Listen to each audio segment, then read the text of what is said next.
जी।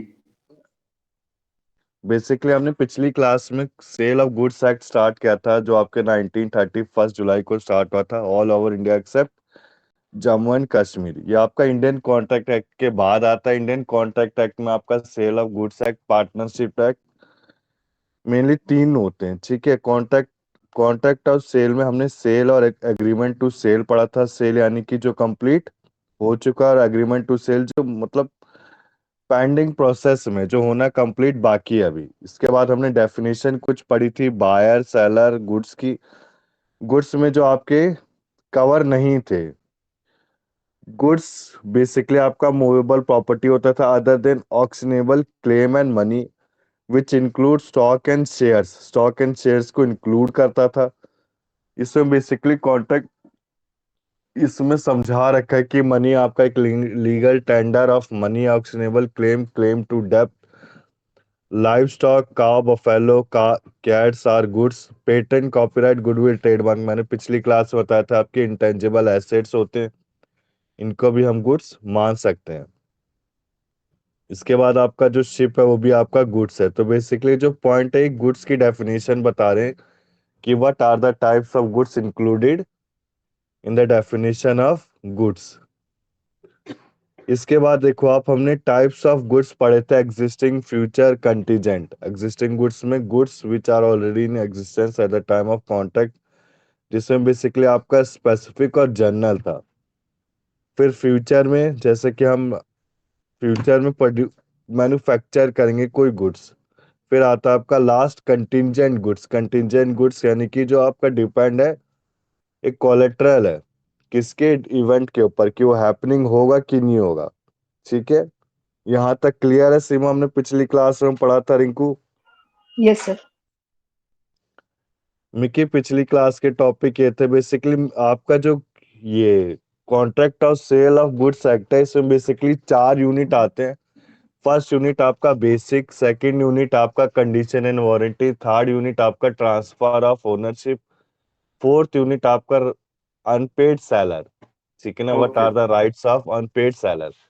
तो बेसिकली बेटा इसको ना हम अगर डिटेल में पढ़ेंगे तो थोड़ा सा टाइम वो होगा। मैं एक बार इसको थोड़ा सा, जो यूनिट वन हमने पिछली क्लास में किया था उसको थोड़ा सा फास्ट करा देता हूँ। ठीक है। जी जी। प्राइस का मतलब होता है, प्राइस एक तरह की कंसिडरेशन होती है। कंसिडर यानी consideration means monetary benefit for both two parties. Consideration आपका बोथ टू पार्टीज के लिए एक मॉनेटरी बेनिफिट होता है। कोई भी सेल आपका टेक प्लेस नहीं करेगा without a price. Therefore exchange of goods for goods, यानी कि जो बार्टर सिस्टम था उसको सेल नहीं मान सकते। Commodity for commodity exchange. Gift, gift को भी हम सेल नहीं मान सकते। सेल, सेल कहने का मतलब है कि buyer and seller will, both parties will get the benefit, both parties will get the consideration। Consideration हमने पढ़ा ही था, something in return basic contract में। ठीक है। जैसे कि सेलर कोई प्रोडक्ट को बेचता है बायर को, तो सेलर को मनी मिल रहा है कंसिडरेशन में, और बायर को क्या मिल रहा है, गुड्स मिल रहा है। ठीक है। तो इसमें एक्सचेंज ऑफ गुड्स आपका कंसिडरेशन नहीं माना जाएगा। गिफ्ट आपका सेल नहीं माना जाएगा। Exchange for goods and for goods for goods of goods along with price will be treated as sale. ठीक है। अगर आपका गुड्स के साथ गुड्स को एक्सचेंज किया जा रहा है प्राइस के साथ, यानी कि मैं प्राइस पे करूंगा गुड्स लेने के लिए और गुड्स देने के लिए, तो मेरा क्या माना जाएगा, सेल माना जाएगा। अच्छा बेटे, स्क्रीन पूरी, ये जो आपको दिख रहा है ये पूरा लैंडस्केप में दिखाई दे रहा है ना? पोर्ट्रेट में तो नहीं दिखाई दे रहा? फुल स्क्रीन कवर हो रही है ना आपके स्क्रीन में? हाँ, लैंडस्केप में फुल स्क्रीन दिखाई दे रहा। ये विजिबल अच्छे से है ना मिकी? हाँ जी। देखो आप, बेसिकली प्रॉपर्टी में दो प्रॉपर्टी है, जनरल और स्पेशल। जनरल प्रॉपर्टी में आपका ओनरशिप आता है, स्पेशल प्रॉपर्टी में हमारा हिस्सा यानी कि इंटरेस्ट है। ठीक है। इसके देखो आप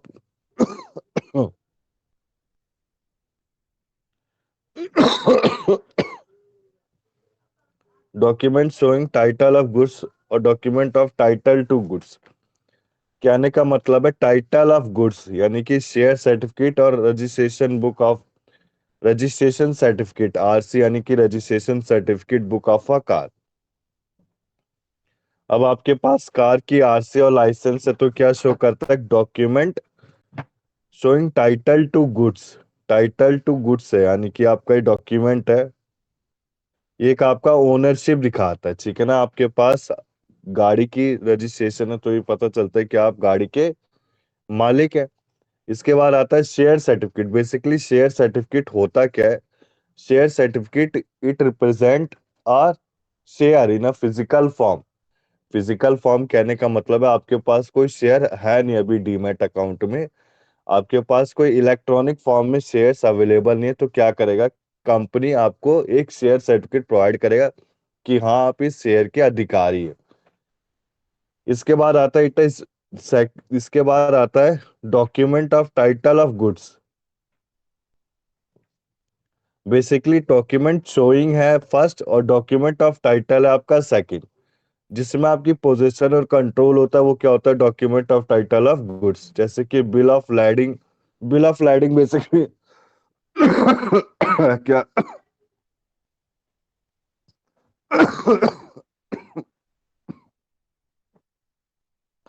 बिल ऑफ लैडिंग है क्या? बेसिकली जैसे आपका शिप है, शिप जब पोर्ट पे जाता है, जैसे आपका बेटा सिंपली मैं कहता हूँ टोल टैक्स, ठीक है, आपको एक जगह से दूसरी जगह जाना है तो आप अपनी कार की टोल टैक्स कटवा के दूसरी जगह जाते हैं।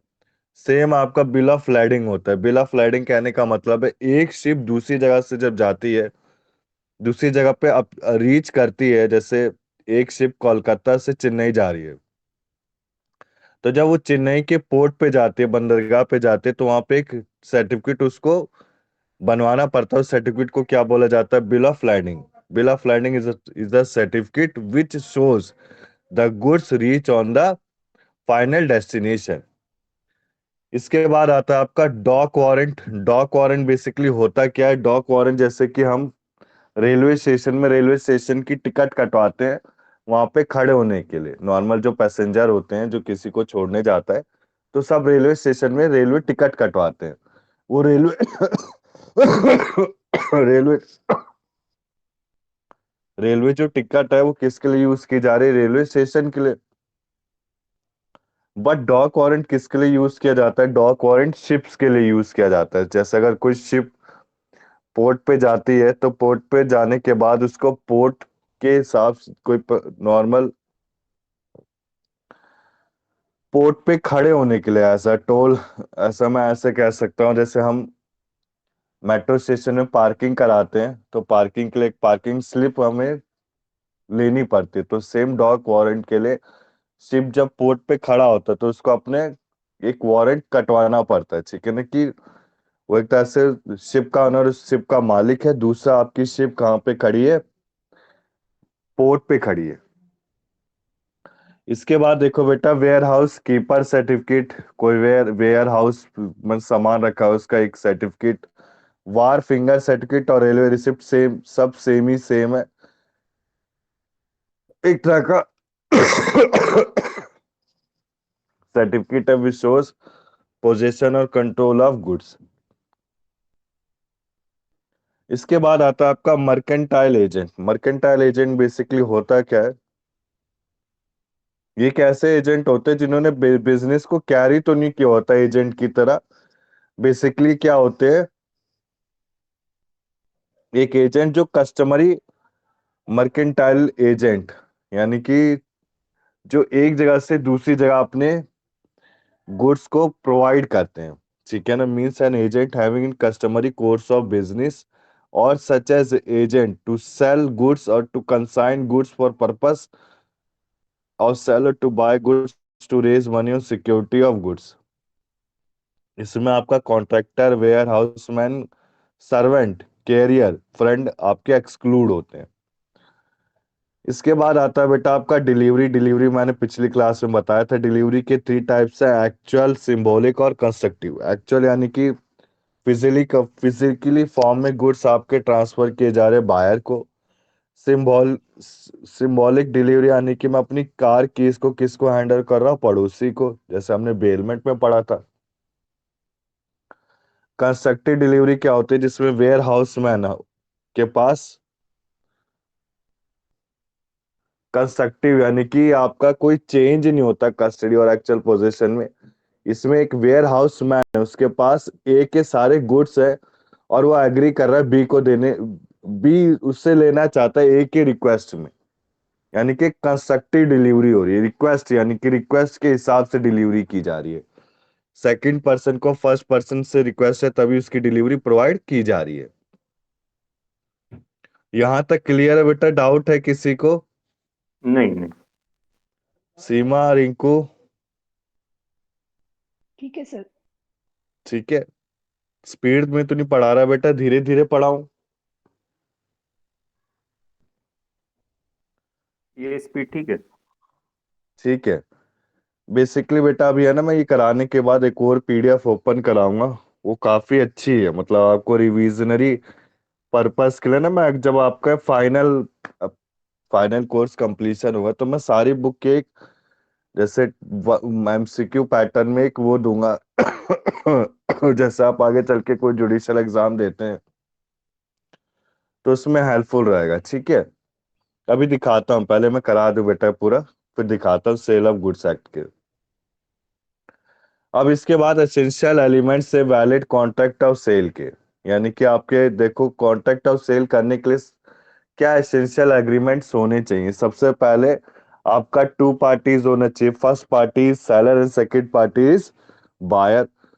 सेकंड क्या होना चाहिए कि प्राइस होना चाहिए। प्राइस यानी कि exchange of goods for goods along with the price. There must be two parties. Good एक सब्जेक्ट मैटर होना चाहिए। प्रॉपर्टी ट्रांसफर होनी चाहिए बायर के लिए। एक प्राइस होना चाहिए।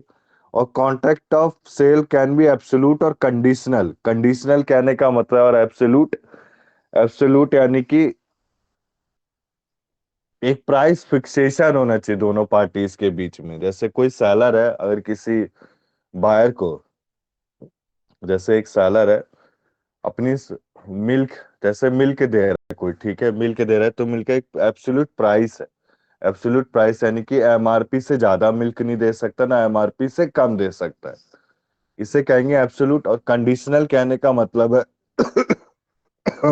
बायर की कंडीशन, बायर की कंडीशन उसको मिल्क ही चाहिए तो मिल्क ही प्रोवाइड किया जाएगा। अब बायर चाहता है मिल्क और उससे प्रोवाइड कर दिया जाए ब्रेड, तो ऐसा कुछ नहीं होगा। इसके बाद बेटा देखो, मैंने distinguish between sale and agreement to sale कराया था। ये एग्जाम पॉइंट ऑफ व्यू से वेरी इंपॉर्टेंट है, इसको अच्छे से कवर करके जाना है। सेल बेसिकली क्या होता है? सेल में आपकी जो प्रॉपर्टी है पास की जाती है बायर के लिए, और एग्रीमेंट टू सेल में जो प्रॉपर्टी है, ओनरशिप की प्रॉपर्टी, वो पास की जाती है कंडीशन फुलफिल होने के बाद। ये आपका एग्जीक्यूटिव कॉन्ट्रैक्ट है, आपका एग्जीक्यूटरी कॉन्ट्रैक्ट है। इसमें देखो, अगर सेल में आपका ब्रीच होता है, अगर ब्रीच यानी कि टूट जाता है कॉन्ट्रैक्ट, तो आप रिकवरी भी ले सकते हो, डैमेजेस भी ले सकते हो। बट एग्रीमेंट टू सेल में बेसिकली जो सेलर है वो डैमेजेस के लिए क्लेम कर सकता है। इसके बाद transfer to risk. Transfer of risk कहने का मतलब है, अगर गुड्स आपके डिस्ट्रॉय हो गए तो जो लॉस होगा वो किसके पास आएगा? फाइनली बायर के ऊपर आएगा। तो किसके ऊपर स्यू कर सकता है? सेलर के ऊपर। बट एग्रीमेंट टू सेल में अगर गुड्स डिस्ट्रॉय हो गए तो लॉस सेलर के ऊपर आएगा। लॉस सेलर के ऊपर, लॉस सेलर के ऊपर आएगा, बायर उसका पोजीशन होगा एग्रीमेंट टू सेल में। इसके बाद देखो, बायर के ऊपर सब्सिक्वेंट डिस्ट्रक्शन है और इसके ऊपर सेलर के ऊपर है। इसके बाद मैंने सेलर एंड हायर परचेज का डिफरेंस कराया था। इसमें बेसिकली आपका क्या था?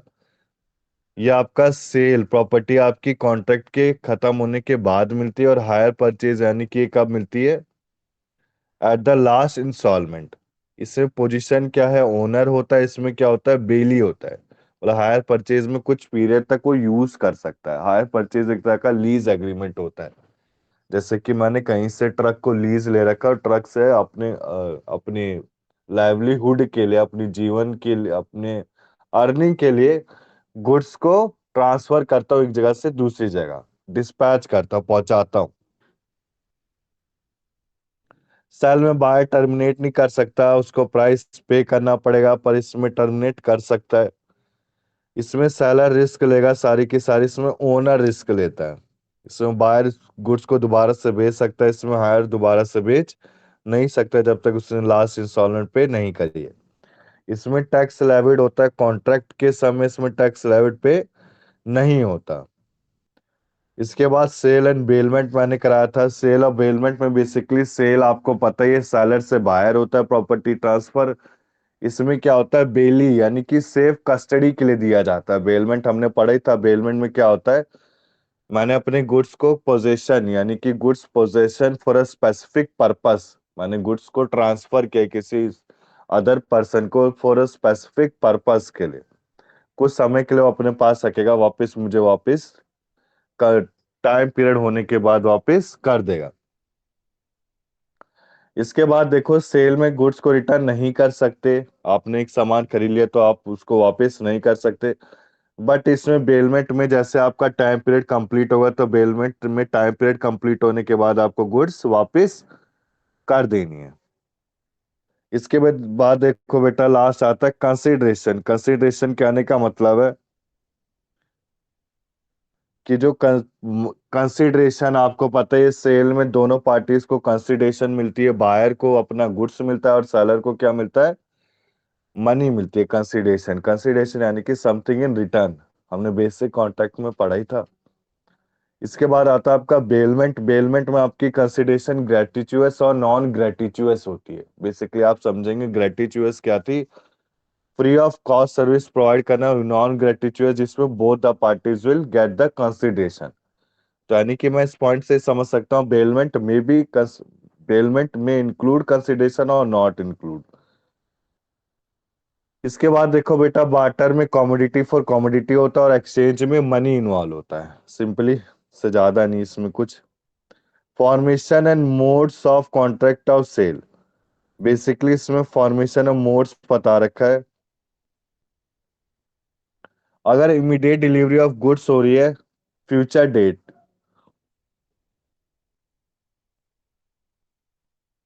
कॉन्ट्रैक्ट ऑफ सेल अगर ऑफर मेड हो रहा है बायर और सेलर के एक पर्सन के लिए, उसकी तो एक्सेप्टेंस कैसे मानी जाएगी। सबसे पहले अगर डिलीवरी ऑफ गुड्स हो रहा है तो प्राइस फ्यूचर डेट पे होना चाहिए। अगर प्राइस की इमीडिएट पेमेंट हो रही है तो डिलीवरी कम होनी चाहिए, कम किसी और फ्यूचर डेट पे। अगर इमीडिएट उसी समय प्राइस को पे कर दिया गया तो उसी समय आपको गुड्स डिलीवर कर दिया जाएगा। इसमें क्या हो सकता है, देखो मोड ऑफ, ये है आपका मोड ऑफ ट्रांसफर। ये मोड ऑफ ट्रांसफर बता रहा है गुड्स का। ये बेसिकली 5 कंडीशन में, 5 कंडीशन में कैसे, फ्यूचर डेट पे, some future date second, third आपका आता है इमीडिएट उसी समय डिलीवरी, फोर्थ आता है पोस्टपोन कर सकते हैं आप डिलीवरी को, कुछ समय के बाद दे सकते हैं। फिर लास्ट आता है इंस्टॉलमेंट में। इंस्टॉलमेंट में कैसे, या फिर आप उसको किसी भी फॉर्म में वर्बल राइटिंग से, बोथ वर्बल एंड राइटिंग से, या फिर कंडक्ट ऑफ पार्टी से। इसके बाद देखो, effect of destruction of goods. Goods आपके डिस्ट्रक्ट हो, अगर गुड्स आपके डिस्ट्रॉय हो गए कॉन्ट्रैक्ट ऑफ सेल बनने से पहले, यानी कि आपने किसी को सामान बेचा नहीं, उससे पहले आपके गुड्स डिस्ट्रॉय हो गए, तो ये क्या माना जाएगा, आपका एग्रीमेंट वॉइड माना जाएगा। बट आपका गुड्स अगर डिस्ट्रॉय हो गए after agreement to sale but before sale, agreement आपका बन गया, एग्रीमेंट आपका बन गया पर आपने गुड्स को सेल नहीं किया, तो आपका कॉन्ट्रैक्ट क्या माना जाएगा, वॉइड। इसके बाद लास्ट आता है गुड्स आपके डिस्ट्रॉय हुए कॉन्ट्रैक्ट ऑफ सेल के बाद, तो आपके कॉन्ट्रैक्ट क्या माना जाएगा कि परफॉर्म हो चुका है। इसमें जो रिस्क अब किसके पास चली गई है, बायर के पास चली गई है। वाला हमने अगर देखो गुड्स डिलीवर करने से पहले आपका क्या माना जाएगा, एग्रीमेंट वार्ड माना जाएगा। एग्रीमेंट टू सेल बन रहा है पर डिलीवर नहीं हुआ है, तो ये माना क्या जाएगा, आपका वॉइड। फिर लास्ट देखो आप पॉइंट, लास्ट क्या कहता है, अगर आपका गुड्स डिस्ट्रॉय हो गया सेल के बाद, ठीक है ना, गुड्स डिस्ट्रॉय हो गया सेल करने के बाद, तो सारी के सारी रिस्क जो है वो किसके पास चली जाती है, बायर के पास चली जाती है। इसके बाद देखो आप, price and mode of fixation of price. Basically हम प्राइस को कैसे फिक्स कर सकते हैं, या तो fixation of price contract of sale में होगी। Second, contract of sale provide करेगा एक मैनर कि कितना रखना चाहिए। थर्ड पॉइंट, एक डीलिंग से हमें पता चलेगा। फोर्थ पॉइंट, प्राइस की फिक्सेशन एक रीजनेबल टर्म्स में होनी चाहिए, कि उससे ज्यादा नहीं होनी चाहिए। या फिर एक fixation of price third party रखेगा। थर्ड पार्टी कहने का मतलब है जो मैन्युफैक्चरर है, जैसे अमूल मिल्क का जो एमआरपी रेट है वो कौन फिक्स करता है, अमूल कंपनी वाले, ऊपर वाले। ठीक है। इसके बाद देखो एक एग्जांपल समझा रखा है, इसमें एक एग्रीड करता है बी को, इसमें कौन प्राइस को फिक्स कर रहा है, सी कर रहा है। अभी सी सी फेल हो गया, तो इस केस में ये एग्रीमेंट क्या होगा आपका, वॉइड हो जाएगा। ठीक है ना, अगर कोई प्राइस को फिक्स नहीं कर पा रहा तो एग्रीमेंट क्या होगा आपका, वॉइड हो जाएगा। इसके बाद देखो, ए एग्रीड करता है बी को क्विंटल प्रोवाइड करने के लिए 100 क्विंटल्स ऑफ व्हीट। कौन इस प्राइस को कौन फिक्स कर रहा है बेटा, सी कर रहा है। अब सी इस प्राइस को फिक्स नहीं कर पाता, कोई मैनिपुलेशन कर देता है, यानी कि कोई फिक्स अलग तरीके से रॉन्गफुल एक्ट कर रहा है, तो इस केस में बी क्या कर सकता है, क्लेम कर सकता है डैमेजेस के लिए ए के। B can claim damages from A. यहां तक क्लियर है मिकी, सीमा, रिंकू? डाउट है बेटा? फर्स्ट यूनिट कंप्लीट है ये। जी सर। फास्ट तो नहीं पढ़ा रहा बेटा मैं जल्दी जल्दी? नहीं सर, ठीक है, हम पढ़ पढ़ भी लेंगे बाद में। ये बेटा बेसिकली आपका बेसिक है, ठीक है ना, इससे इतने इंपॉर्टेंट है नहीं। जो इंपॉर्टेंट टॉपिक माना गया है वो आपका कंडीशन वारंटी और अनपेड सेलर है। ठीक है ना, जो आपके एग्जामिनेशन पॉइंट ऑफ व्यू से क्वेश्चन पूछे जाते हैं, कौन से पूछे जाते हैं, अनपेड अनपेड सेलर और कंडीशन एंड वारंटीज का। ठीक है, तो बेसिकली हमने यूनिट 1 में मेन क्या पढ़ा, कॉन्ट्रैक्ट ऑफ सेल के क्या एसेंशियल एलिमेंट्स है, what is the basic difference between sale and agreement to sale. इसके बाद हमने क्या पढ़ा, देखो आप, of what are the modes of creating contract of sale. Second, what are the modes of fixing the price of goods, कि third party से fix किया जाता है।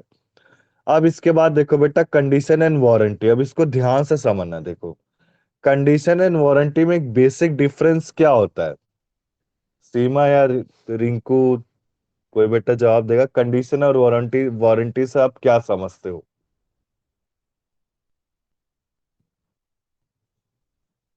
बताओ बेटा? वारंटी तो सबको पता ही होगा।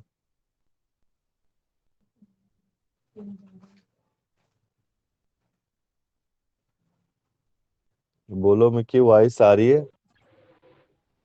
सर कंडीशन फुलफिल करनी पड़ती है ना, मतलब वारंटी लेने के लिए। ठीक है। मतलब जैसे एसी लिया तो उन्होंने कंडीशन रखी, वारंटी जब भी मिलेगी कि चूहे हुए ना उतर जाए, इसको डैमेज ना हम्म करवा प्रोडक्ट को, तो ही वारंटी क्लेम कर पाओगे। वेरी गुड, तो काफी हद तक ठीक बोला बेटा आपने रिंकू। सीमा, मतलब आपको पता है बेटा कंडीशन वारंटी की डिफरेंस, कोई आइडिया? सर अच्छे से तो नहीं पता, थोड़ा बता दीजिए आप। देखो बेसिकली जो कंडीशन होता है, रिंकू ध्यान से समझना आप, कंडीशन और वारंटी में बेसिकली डिफरेंस क्या है। देखो कंडीशन क्या है, कंडीशन कहने का मतलब है हम, मेरे और रिंकू के बीच में एक एग्रीमेंट बन रखा है। मेरे और रिंकू के बीच में जो एग्रीमेंट बना है, बेसिकली इसमें एक स्टैपुलेशन होती है। स्टैपुलेशन यानी कि मतलब मिस हैपनिंग। अब मिस हैपनिंग से क्या हुआ, मेरे और रिंकू के बीच में जो कॉन्ट्रैक्ट है वो कैंसिल हो गया, ब्रीच हो गया। तो मेरे और रिंकू के बीच में जो कैंसिलेशन हो रहा है कॉन्ट्रैक्ट ऑफ सेल का, उसको क्या बोलेंगे, कंडीशन। एक कंडीशन की वजह से हमारा कॉन्ट्रैक्ट क्या हुआ, सेल का कैंसिल हो गया। ठीक है ना बेटा? कंडीशन को हम क्या बोल सकते हैं, एक ऐसी मिस हैपनिंग जिसकी वजह से आपका जो कॉन्ट्रैक्ट है वो कैंसिल हो रहा है। बट एग्रीमेंट टू सेल ये बट वारंटी कहने का मतलब है मेरे और रिंकू के बीच में जो कॉन्ट्रैक्ट बना है उसमें मिस हैपनिंग हो रही है। उसमें रिंकू मुझे क्या कह रहा है, कुछ भी मिस हैपनिंग होती है तो मैं आपको क्या प्रोवाइड कर दूंगा, कोई भी डैमेजेस आपको होगा तो डैमेजेस सब कुछ आपको मिलेगा। ठीक है ना। जैसे बेटा मैं शॉप पे जाता हूँ, मार्केट पे जाता हूँ, मैंने कोई इलेक्ट्रॉनिक्स का प्रोडक्ट खरीदा। ठीक है ना। अब कंडीशन कहने का मतलब है, ध्यान से समझना आप, मैं मार्केट पे गया, मैंने इलेक्ट्रॉनिक्स का कोई भी सामान खरीदा। अब इलेक्ट्रॉनिक्स का ओनर मेरे को जैसे कि गीजर देता है। ठीक है ना। अब गीजर में क्या होता है, गीजर मैं घर पे लाता हूँ, गीजर काम करना बंद कर देता है। तो ये क्या होता है आपका कंडीशन, जो काम करना एक जो कॉन्ट्रैक्ट है ये खराब हो गया, यानी कि यूजफुल मेरे लिए कोई उसका कोई यूज नहीं रहा, तो ये क्या हो गया, कंडीशन हो गया। बट अगर मैंने वारंटी बनवा रखी है गीजर के लिए और गीजर में वारंटी में साफ साफ मुझे बोला गया है कुछ भी खराब हुआ तो आपको उसके पैसे, आपको उसकी रिपेयरिंग करा दी जाएगी। ठीक है ना। तो बेसिकली वारंटी में क्या होता है, आपका कोई भी डैमेज होता है तो आप उसके लिए स्यू कर सकते हो, claim damage, sue for damages and also claim for damages. But condition क्या होता है, कंडीशन से आपका पूरा जो प्रोडक्ट है वो खराब हो चुका है, वो अब आपके लिए वो यूजलेस है। ठीक है, नहीं उसको यूज नहीं कर सकते हैं। यहां तक क्लियर है बेटा रिंकू, सीमा समझ में आया? यस सर, अब मिक्की आया समझ में? अभी डिफरेंस जब करेंगे जी ना हम सर, आ इसका तो गया आ और गया। अच्छे से आएगा तब हाँ, समझ में। कंडीशंस मतलब उससे भी बचाती है ना, इन केस कोई वारंटी टर्म्स को अब्यूज करे, है ना। हम्म। अगर कंडीशंस नहीं होंगी तो फिर हर कोई सामान खुद खराब करके वारंटी क्लेम कर लेगा। सही बात तो है। इसलिए टर्म्स एंड कंडीशंस तभी नीचे लिखा होता है, उन उन अच्छा। कंडीशंस को मेट करना होता है वारंटी क्लेम करने के लिए या हम्म। कोई भी बेनिफिट क्लेम करने के लिए। ठीक है बेटा, मैं आप सबसे पूछता हूँ what is the basic difference between guarantee and warranty. अब गारंटी जी एक गारंटी होता है और एक वारंटी में डिफरेंस क्या होता है? रिंकू गारंटी में तो सी कोई कंडीशंस नहीं गारंटी होती ना। में बताओ गारंटी में होता क्या है? सीमा जी, आप बता दीजिए। मुझे तो इतना पता है, सर गारंटी में गारंटी में, शायद गुड मॉर्निंग सर, रिप्लेस कर मॉर्निंग देते हैं वारंटी में मॉर्निंग सामान को, देवेंद्र। रिप्लेस हो जाता और है, वारंटी में रिप्लेस हो डैमेजेस जाता है, मिलते हैं। वारंटी में रिपेयर। हाँ वेरी गुड, देवेंद्र ने एकदम परफेक्ट एग्जांपल दिया है और अच्छे से समझाया हमें कि गारंटी में क्या होता है, अगर कोई भी आपका डैमेज होता है तो प्रोडक्ट को वापस से रिप्लेस कर देते हैं। बट वारंटी में क्या होता है, आपका रिपेयर किया जाता है। ठीक है। गारंटी में बेसिकली आपके जो प्रोडक्ट है वो उसमें कोई भी खराबी हो तो उसको वापस से दोबारा से नया दे दिया जाता है। बट वारंटी में क्या होगा, उसको रिपेयर करके ठीक करके दे दिया जाएगा। जैसे आपका इलेक्ट्रॉनिक्स का सामान। ठीक है ना। Electronics is a perfect example of warranty, और गारंटी में हम क्या एग्जांपल दे सकते हैं? बताओ बेटा देवेंद्र, कोई एग्जांपल सर गारंटी का गारंटी कोई। में एक चीज और भी, वो एक और भी होता है सर, अगर चीज मेरा कोई वारंट, अगर मान लीजिए सर उसमें है सर, वारंटी में है, तो वो हम्म। क्या करते हैं कि प्रोडक्ट में वो चीज कोई खराबी है तो उसको रिपेयर करके दे देते हैं। लेकिन इन हम्म। केस अगर उस प्रोडक्ट में वो खराब चीज मिल ही नहीं रहा है तब वो बदल भी हम्म। देते हैं सर। ऐसा हुआ है सही हमारे बात। के यहाँ सर, एक 55 इंच की टीवी ली है सर, उसका कंपोनेंट कोई खराब हुआ मिला नहीं तो फिर नया उन्होंने रिप्लेस करके ही दे दिया। तो that hmm, warranty converted into the guarantee sir. सही तो एकदम, एक ये भी चीजें होती हैं सर। एकदम करेक्ट एग्जांपल दिया है। ठीक है। अब देखो बेटा हम डिफरेंस करते हैं कंडीशन एंड वारंटी का। बेसिकली आपका डिफरेंस है क्या, इससे अच्छे से समझ में आ जाएगा। कंडीशन क्या है? आपका एक एसेंशियल है, मतलब आप कॉन्ट्रैक्ट मन, मैंने आपको क्या बताया, जैसे टर्म एंड कंडीशन है। ठीक है ना। जैसे मिकी ने हमें बताया बेसिकली हम कोई कॉन्ट्रैक्ट ऑफ सेल क्रिएट कर रहे हैं तो उसके लिए कंडीशन होनी ही होनी चाहिए। ठीक है ना। सेकंड आता है आपका वारंटी। वारंटी क्या, कोलेट्रल है। कोलेट्रल यानी कि होगा या फिर नहीं भी हो सकता, मतलब हैपनिंग और मिस हैपनिंग दोनों है। इसके बाद सेकंड, अगर ब्रीच ऑफ कंडीशन होता है तो इसमें क्या होता है, कंडीशन में हम क्लेम कर सकते हैं डैमेजेस के लिए या फिर गुड्स को रिटर्न करके दोबारा से रिफंड ले सकते हैं। बट वारंटी में क्या होगा, आपको डैमेजेस ही मिलेगा। इसके बाद देखो ये अच्छी लाइन है बेटा, जो ब्रीच ऑफ कंडीशन है उसको ब्रीच ऑफ वारंटी बोला जा सकता है, बट वारंटी को ब्रीच ऑफ कंडीशन नहीं बोला जा सकता है। इसके बाद इसका एग्जाम्पल आपके पास जैसे टर्म एंड कंडीशन आ गया, वारंटी के लिए कोई रिपेयर हम ठीक करा रहे सामान, तो उसको क्या बोलेंगे हम, वारंटी। अब देखो किस किस केस में आपका कंडीशन को ट्रीट किया जा सकता है वारंटी में। सबसे पहले वॉलंटरी वेवर ऑफ कंडीशन। हमने कंडीशन को क्या कह दिया, टर्म एंड कंडीशन में वारंटी को हमने डाल दिया। यानी कि हम अपना इलेक्ट्रॉनिक्स का सामान बेच रहे हैं तो उसमें हमने जो टर्म एंड जो हम एक बिल बनवाते हैं, ठीक है ना, जैसे आप कहीं कार्ड बनवाते हो बेटा, ठीक है ना, कार्ड जैसे वारंटी कार्ड नहीं बनवाते हम 1 साल 2 साल, बेसिकली इलेक्ट्रॉनिक्स के सामान में हमें मिलता ही है कि 1 साल की वारंटी, आप कभी भी आके इसको ठीक करा सकते हैं। तो जो कार्ड के नीचे टर्म एंड कंडीशन लिखी होती है, वो जो टर्म एंड कंडीशन होती है बेसिकली वो कंडीशन क्या ट्रीट करी जाती है, वारंटी ट्रीट करी जाती है। तो फर्स्ट पॉइंट ये कह रहा है वॉलंटरी वेवर ऑफ कंडीशन, यानी कि कंडीशन को हमने क्या कर दिया, ट्रांसफर कर दिया वारंटी में। इसके बाद सेकंड पॉइंट आता है कि जो अगर ब्रीच ऑफ आपका हुआ कंडीशन, देखो अगर आपका जो डैमेजेस कंडीशन में, बेसिकली आप रिफंड भी ले सकते हो और डैमेजेस के लिए क्लेम भी कर सकते हैं। तो बेसिकली सेकंड पॉइंट हमसे कहना क्या चाहता है, मान लो अगर कोई कॉन्ट्रैक्ट का ब्रीच होता है तो जो ब्रीच हो रहा है उस केस में आप जो डैमेजेस क्लेम कर रहे हो वो क्या माना जाएगा, आपका वारंटी। इसके बाद देखो कंपलसरी वेवर ऑफ कंडीशन। इसमें बेसिकली ये समझा रखा है, इसको एग्जांपल से समझते हैं हम। जैसे बी ने एग्री करा है ए से कि वो इतना कॉटन सैंपल के तौर पे खरीदेगा। अब कॉटन बी को डिलीवर कर दिया गया पेमेंट के हिसाब से।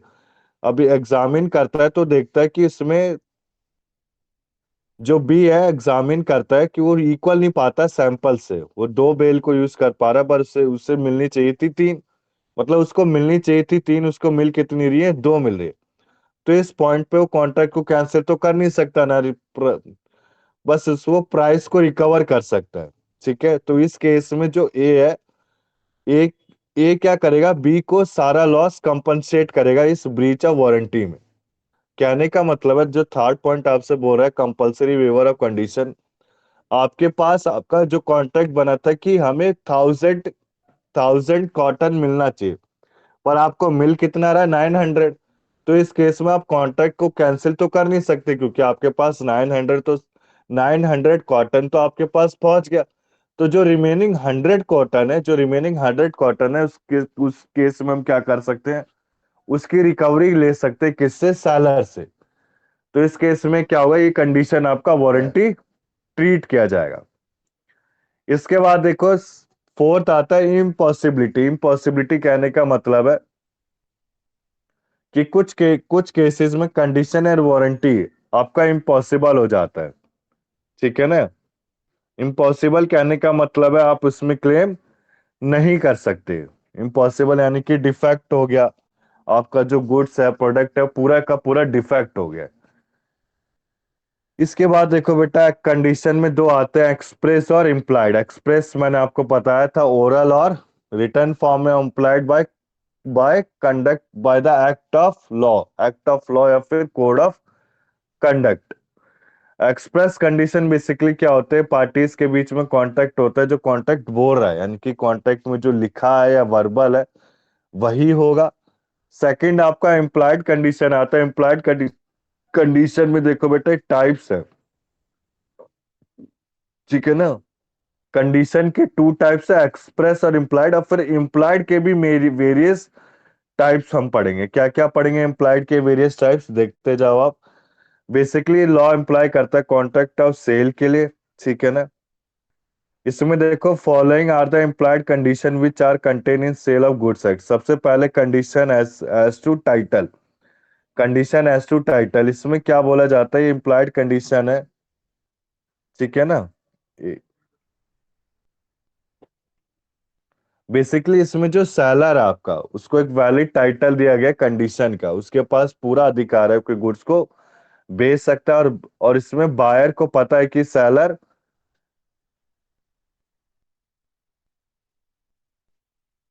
कंडीशन एज टू टाइटल कहने का मतलब है कि सेलर अपने गुड्स को बेच रहा है, बट बायर, अगर मान लो बायर कोई डिफेक्ट को पाता है गुड्स में, तो बायर क्या कर सकता है, अपनी प्राइस को रिकवर भी कर सकता है और डैमेजेस के लिए क्लेम कर सकता है।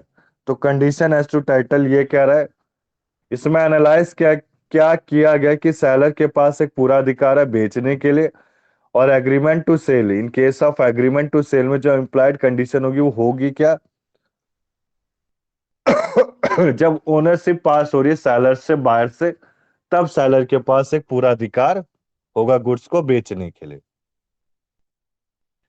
इसके बाद देखो बेटा, condition as to description. Condition as to description कहने का मतलब है, जो इम्प्लाइड कंडीशन है वो एक्ट कैसे करेगा गुड के साथ, डिस्क्रिप्शन के साथ, ठीक है ना।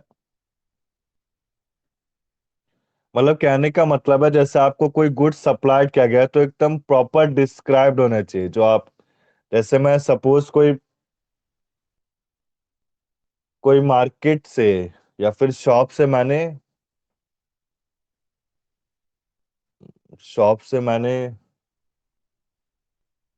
क्या लूं बेटा एग्जांपल एक परफेक्ट डिस्क्रिप्शन के लिए। जैसे शॉप से मैंने ऑयल लिया है, ठीक है ना, ऑयल लिया, ठीक है ना, रिफाइंड ऑयल ले रहा हूँ।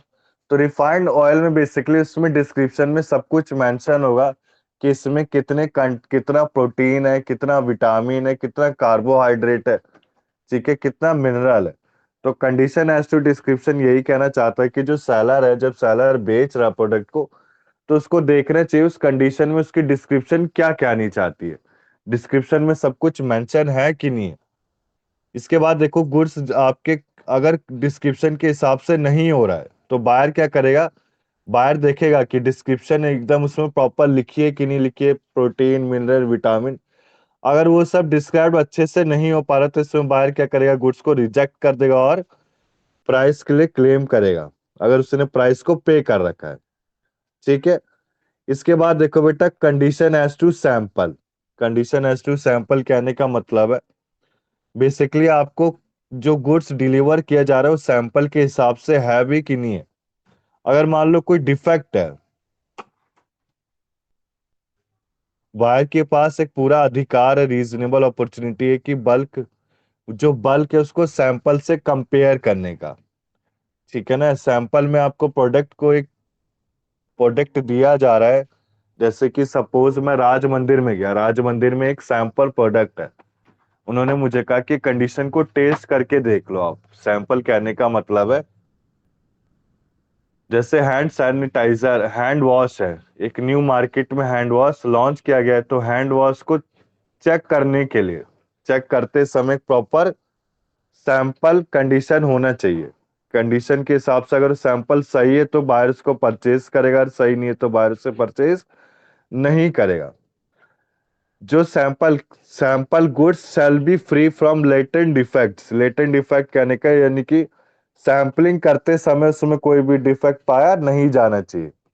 ये सारे क्या है, बट ये सारे बेटा एसेंशियल है किसके, एम्प्लॉयड कंडीशन के।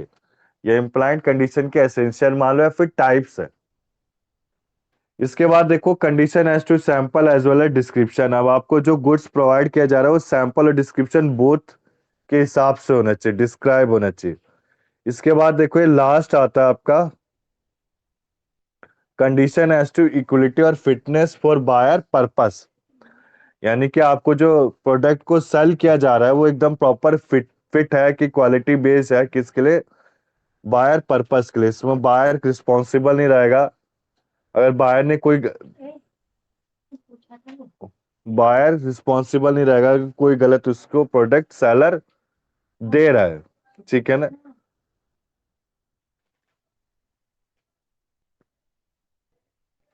इसके बाद देखो लास्ट आता है ये, हाँ लास्ट देखो बेटा आप, condition as to merchantability. Merchantability यानी कि सेल्फ यूज रीसेल। इसका कहने का मतलब है, इसमें देखो ध्यान से, अगर मान लो कंडीशन एज पर मर्केंटेबिलिटी कहने का मतलब है जो आपको गुड्स ट्रांसफर किए जा रहे हैं, ठीक है ना, जनरली यूज होने चाहिए। और जो इसमें गुड्स दिए जा रहे हैं वो रीसेल होने चाहिए मार्केट में अंडर डिस्क्रिप्शन, कहने का मतलब है जो गुड्स आपको दिए जा रहे हो फिजिकली फिट होने चाहिए फर्स्ट केस में, और सेकंड केस में जो गुड्स आपको डिलीवर किया जा रहा है प्रॉपरली डिस्क्राइब्ड होना चाहिए।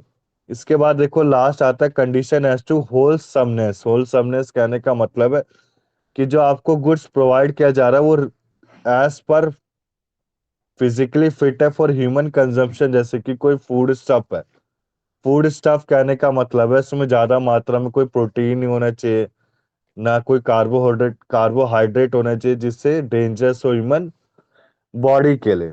यहाँ तक क्लियर है? तो बेसिकली हमने टाइप ऑफ कंडीशन पढ़ा। टाइप ऑफ कंडीशन में एक्सप्रेस और इम्प्लाइड कंडीशन था। इम्प्लाइड कंडीशन में हमने 7 पॉइंट्स को कवर अप किया। 7 पॉइंट्स में क्या क्या थे? Condition as to type, sample, description, merchantability, wholesomeness, और देखो आप sample as well as description fit for buyer purpose के लिए होना चाहिए। ठीक है, अब इसके बाद देखो आप बेटा, अब आता है वारंटी। वारंटी में भी सेम आपका एक्सप्रेस और इम्प्लाइड। एक्सप्रेस वारंटी यानी कि बाय ओरल, और रिटर्न इम्प्लाइड यानी कि बाय कोड ऑफ कंडक्ट और एक्ट ऑफ लॉ। तो बेसिकली इसमें इम्प्लाइड कंडीशन में देखो इसके भी हमें टाइप्स पढ़ने। Warranty has to quiet position. Warranty has to quiet position यानी कि अगर मान लो जो बायर का राइट है पोजीशन का वो कोई और यूज कर रहा है, तो इस केस में बायर क्या करेगा? Warranty has to quiet position. Position कहने का मतलब है कि जो बायर को गुड्स प्रोवाइड किया गया है वो ओनली बायर ही यूज कर सकता है, उसके अलावा कोई थर्ड पार्टी उसको यूज नहीं कर सकता। अगर कोई थर्ड पार्टी यूज करे तो इस केस में क्या होगा? बायर डैमेजेस के लिए क्लेम कर सकता है, किससे? सेलर से। इसके बाद आता है warranty has to free from encumbrance. Encumbrance कहने का मतलब है कोई कोई इसमें एक्स्ट्रा चार्ज ना हो। ठीक है ना, जैसे आपको कोई गुड्स ट्रांसफर किया जा रहा है तो इसमें कोई एक्स्ट्रा चार्ज ना पे किए जा रहे। इसमें समझा रखा है अगर आपका कॉन्ट्रैक्ट ऑफ सेल है तो गुड्स सेल सोल्ड करेगा किसी एनी अदर फ्री होना चाहिए, मतलब जो गुड्स आपको बेचा जा रहा है वो चार्जेस से फ्री हो। अगर बायर आपका डिस्ट्रीब्यूट थर्ड पार्टी के लिए कोई गुड्स को ट्रांसफर किया जा रहा है तो इस केस में वो डैमेजेस के लिए क्लेम कर सकता है सेलर से। इसके बाद देखो disclosure of dangerous nature of goods, यानी कि अगर मान लो कोई हम गुड्स लाते हैं तो उसमें प्रॉपर एक डिस्क्रिप्शन होनी चाहिए कि इसको बाहर रखने से ये थोड़ा डेंजरस है। ठीक है ना, तो इम्प्लाइड वारंटी सेलर के बिहाफ पे होनी चाहिए कि वो डिस्क्लोज करे अगर किसी गुड्स को ट्रांसफर कर रहा है बाहर को कि वो डेंजरस है कि नहीं। इसके बाद warranty implied by custom. Custom यानी कि कोई कस्टम यानी कि कितना उसका यूज है, कितने टाइम तक उसको यूज करना चाहिए, वो वारंटी में पूरा स्पेसिफाई मेंशन होना चाहिए कि इसका कितना हम यूज करेंगे, इतने यूज के बाद ये प्रोडक्ट आपका खराब हो सकता है। यहां तक क्लियर है? आगे चले बेटा हम। जी। बताओ बेटा मिक्की, देवेंद्र, आगे चले हाँ, हम। आगे चलिए। इसके बाद देखो डॉक्टर, ये वेरी इंपॉर्टेंट है बेटा, ये लर्न कर लेना। Let the buyer beware, doctrine of caveat emptor, ये इंपॉर्टेंट है। बेसिकली इसमें क्या होता है? लेट द ये बायर, कीवियट एम्टर और कीवियट वेंडिटर ऐसे करके जो होते हैं तो। हाँ दो, ये ओके। इंपॉर्टेंट है बेटा। ठीक है, नहीं अनपेड सेलर में भी आएंगे। तो बेसिकली देखो आप, डॉक्ट्रिन ऑफ कैविट एम्टोर एक लैटिन वर्ड है, इसका मतलब क्या होता है? Let the buyer beware. Basically इस डॉक्ट्रिन में क्या होता है? सेलर रिस्पॉन्सिबल नहीं है बैड गुड्स के लिए। ये डॉक्ट्रिन किसके लिए होता है? सेलर्स के लिए होता है। Take the side of seller. As per the rule seller is not responsible. इस रूल के हिसाब से सेलर रिस्पॉन्सिबल कब नहीं है? कब नहीं है? जब बायर का एक पर्टिकुलर पर्पस है, बायर ने गुड्स को गलती से चूज कर लिया है,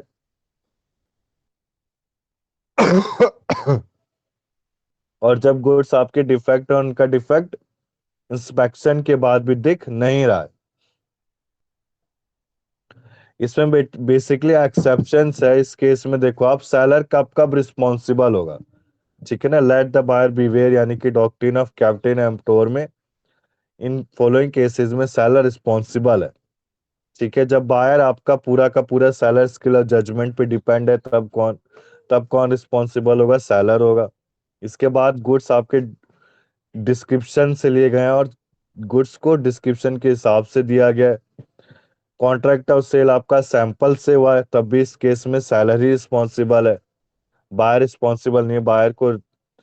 बायर इसमें रिस्पॉन्सिबल नहीं रहेगा। इसमें फर्स्ट पॉइंट देखो आप, अगर बायर को स्पेसिफाई करा गया एक पर्टिकुलर पर्पस के लिए, तो इस केस में भी गुड्स किसके पास रहेंगे, सेलर के पास रहेंगे।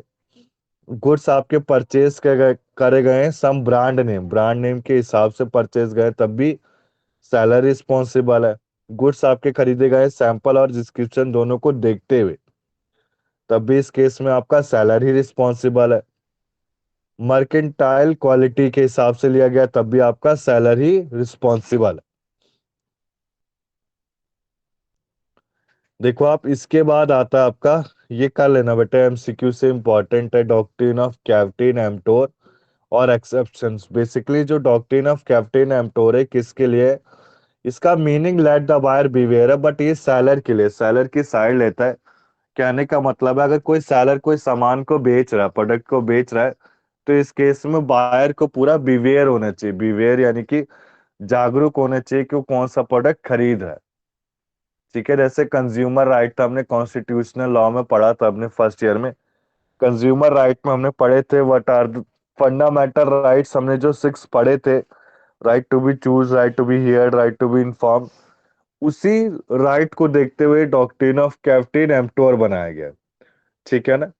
ये बेसिकली ये बताता है कि जो सेलर है वो बैड गुड्स के रिस्पॉन्सिबल नहीं रहेगा। कई कई बार जब सेलर अपना गुड्स को दे रहा है, तो बायर को बिवेयर होना चाहिए, बायर को उसकी डिस्क्रिप्शन देखनी चाहिए, उसका वारंटी लेना चाहिए। जैसे हम, ये डॉक्ट्रिन ऑफ कैप्टन एम्प्टोर कब लगे, जैसे एज हम नॉर्मल बायर हैं, हमें हमें कोई इलेक्ट्रॉनिक्स का सामान लेना है, सपोज मुझे गीजर का सामान लेने के लिए जाना है, तो मैं गीजर लेने जा रहा हूँ। गीजर लेते समय मुझे क्या क्या चीजें नोटिस करनी है? सबसे पहले गीजर की वारंटी पीरियड क्या है, गीजर की फंक्शनिंग क्या है, ठीक है ना।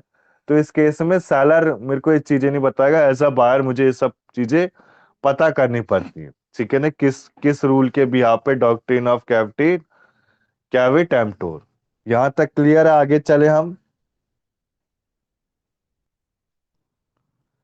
बताओ बेटा देवेंद्र, सीमा, मिकी, आगे चले हम। आगे बढ़िए सर। रिंकू, आगे चले हम। यस सर, चलिए। स्पीड में तो नहीं पढ़ा रहा ना बेटा मैं? नहीं नहीं। ठीक है ना। देखो आप, अब बेसिकली आपका आता है ट्रांसफर ऑफ ओनरशिप। ये यूनिट 3 है। मैंने आपको बताया था बेटा, कॉन्ट्रैक्ट ऑफ सेल, ये सेल ऑफ गुड्स एक्ट 1930 में 4 यूनिट है। फर्स्ट बेसिक, जिसमें बेसिक सेल एंड एग्रीमेंट पढ़ा। सेकंड कंडीशन है वारंटी, कंडीशन एंड वारंटीज में हमने टाइप ऑफ कंडीशन और टाइप्स ऑफ वारंटीज को कवर अप किया। फिर थर्ड यूनिट आता है ट्रांसफर ऑफ ओनरशिप। फिर फोर्थ क्या आएगा? अनपेड सेलर, कि what are the rights of unpaid seller. अब देखो, transfer and of ownership and delivery of ownership, ये बेसिकली है क्या? Transfer of property, delivery of goods और एक्सेप्टेंस ऑफ गुड्स पढ़ेंगे इसमें, ठीक है ना। इसमें देखो आप, ट्रांसफर ऑफ प्रॉपर्टी, प्रॉपर्टी आपका एक लीगल ओनरशिप होना चाहिए। इसमें रिस्क, राइट, रिटर्न सब कुछ इंक्लूड होता है, ठीक है। अब इसके रूल्स क्या क्या कहते हैं? अगर आप किसी को ट्रांसफर कर रहे हो, तो जो सेल है वो स्पेसिफिक गुड्स की होनी चाहिए। स्पेसिफिक गुड्स यानी कि आप किसी गुड्स को डेस्टिनेशन पे पहुंचा रहे हो। इसके बाद सेकंड, डिलीवरेबल, डिलीवरी स्टेट में होना चाहिए, मतलब पहुंचाने लायक होना चाहिए, एकदम प्रॉपर कंडीशन में होना चाहिए। सेकंड, थर्ड पॉइंट, इसमें कोई कंडीशन नहीं होनी चाहिए कि आपको टाइम के हिसाब से पहुंचाना है या फिर ऐसे कुछ, अनकंडीशनल होना चाहिए। इसके बाद देखो, transfer of ownership in case of uncertain goods. Uncertain goods में कैसे? अनसर्टेन गुड्स जो हमें पता नहीं है, Certain goods are those goods which are not specifically identified at the making of contract of sale. हम जब कॉन्ट्रैक्ट ऑफ सेल है, जैसे मैं अमेजोन है बेटा, ठीक है ना, अब अमेजोन की अथॉरिटी से मैं कोई प्रोडक्ट को डिलीवर कराना चाहता हूँ, ठीक है ना, अपने घर तक लेना चाहता हूँ, तो मैंने अमेजोन से उस प्रोडक्ट को बाय किया। अब देखो अमेजोन का जो ओनर है, बात को समझना, अमेजोन का जो ओनर है उसको ये तो पता नहीं होगा कि आपने क्या गुड्स मंगवाया है। तो इस केस में जो अमेजोन का ओनर है, जिसको पता नहीं, उस उस टर्म के लिए हम क्या वर्ड यूज करेंगे, असर्टेन गुड्स, ठीक है। तो बेसिकली जो इसका ओनरशिप है वो कैसे होना चाहिए, एक तो असर्टेनमेंट ऑफ गुड्स, जब आपके पास डिलीवरी हो रही है, ये एक यूनिलेटरल एक्ट है, तो इसमें क्या करना चाहिए, जो सेलर है उसको खुद से पता लगाना चाहिए कि आइडेंटिफाई और सेट अपार्ट द गुड्स, वो खुद आइडेंटिफाई करेगा गुड्स को। जैसे मैंने अमेजोन से गुड्स को मंगवाया, तो बेसिकली जो डिलीवरी बॉय है, डिलीवरी बॉय को गुड्स सेलर देगा। अब सेलर जो डिलीवरी बॉय है वो गुड्स मेरे घर पे आके गुड्स को देगा, फिर मैं उसको पैसे उसके कैश ऑन डिलीवरी पे करूंगा। तो ये क्या होगी बेटा, आपकी ट्रांसफर ऑफ ओनरशिप, यानी कि असर्टेनमेंट ऑफ गुड्स कहने का मतलब है मैंने किसी गुड्स को परचेज किया, तो जो सेलर है मुझे गुड्स दे रहा है, ठीक है ना, by way of by the way of providing goods through delivery man. Delivery man के थ्रू जो गुड्स प्रोवाइड कर रहा है वो क्या होगा, हमारा असर्टेनमेंट ऑफ गुड्स। उसके बाद जो मैं उसको उसका अमाउंट पे करूंगा, कैश ऑन डिलीवरी पे करूंगा, वो क्या होगा, आपका apportionment of appropriation of goods, यानी कि बायलैटरल एक्ट है सेलर का। इससे बेसिकली क्या होगा कि जो सेलर है वो पूरा पे अमाउंट पे कर देगा, ठीक है ना।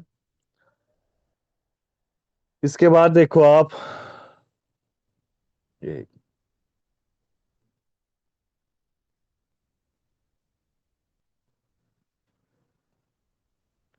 इसके बाद आता है बेटा आपका थर्ड पॉइंट आता है कि स्पेसिफिक गुड डिलीवरेबल स्टेट में होने चाहिए सेलर के हिसाब से, और एक वेट और मेजर होना चाहिए सेलर के हिसाब से। इसमें ओनरशिप कौन पास करेगा, पार्टीज डिसाइड करेगी। अब देखो सेल ऑन अप्रूवल, अब ओनरशिप कब कब डिपेंड करता है, ट्रांसफर अप्रूवल पे भी, कि बायर उसको एक्सेप्ट करता है, अडॉप्ट करता है, या फिर फेल कर देता है।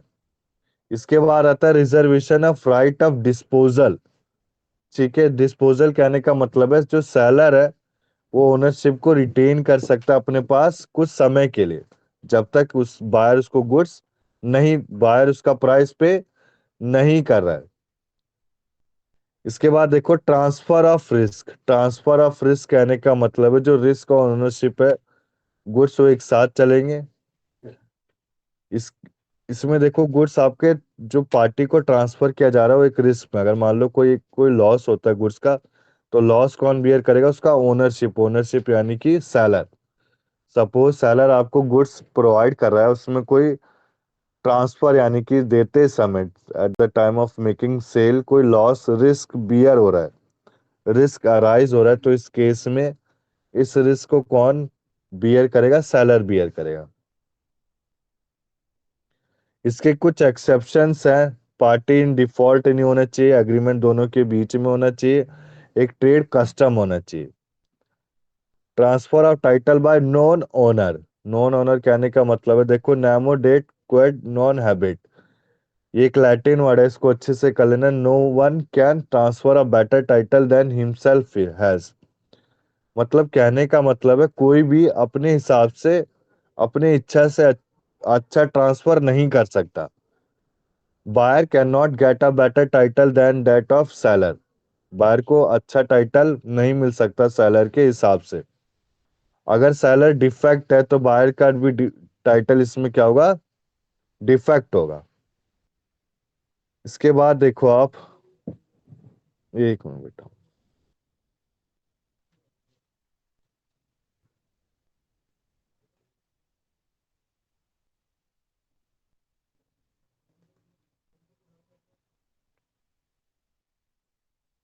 एक मिनट देखो आप।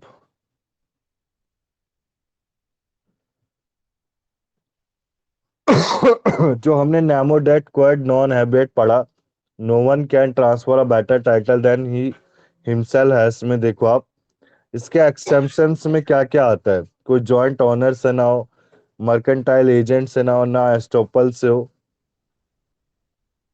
कोई अनपेड सेलर नहीं होने चाहिए, पोजीशन ऑफ गुड्स नहीं होने चाहिए इस केस में। इसके बाद देखो sale by finder of goods perishable और नॉन पेरिशेबल, ये छोड़ दो बेटा, इतना नहीं है। देखो आप, इसके बाद आता है आपका डिलीवरी, ट्रांसफर ऑफ ओनरशिप में हमने वेरियस टाइप्स पढ़े हैं ओनर ट्रांसफर के, इसको एक बार पढ़ लेना आप, ओनरशिप कितनी कितनी तरह से हम प्रोवाइड कर सकते हैं। इसके बाद देखो डिलीवरी ऑफ गुड्स में मैं चार्ट से समझाता हूँ एक बार।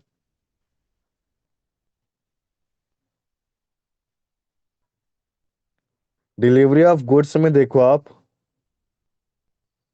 इसके रूल्स बेसिकली है क्या, डिलीवरी यानी कि जो आपका एक्चुअल, सिंबॉलिक और कंस्ट्रक्टिव होता है।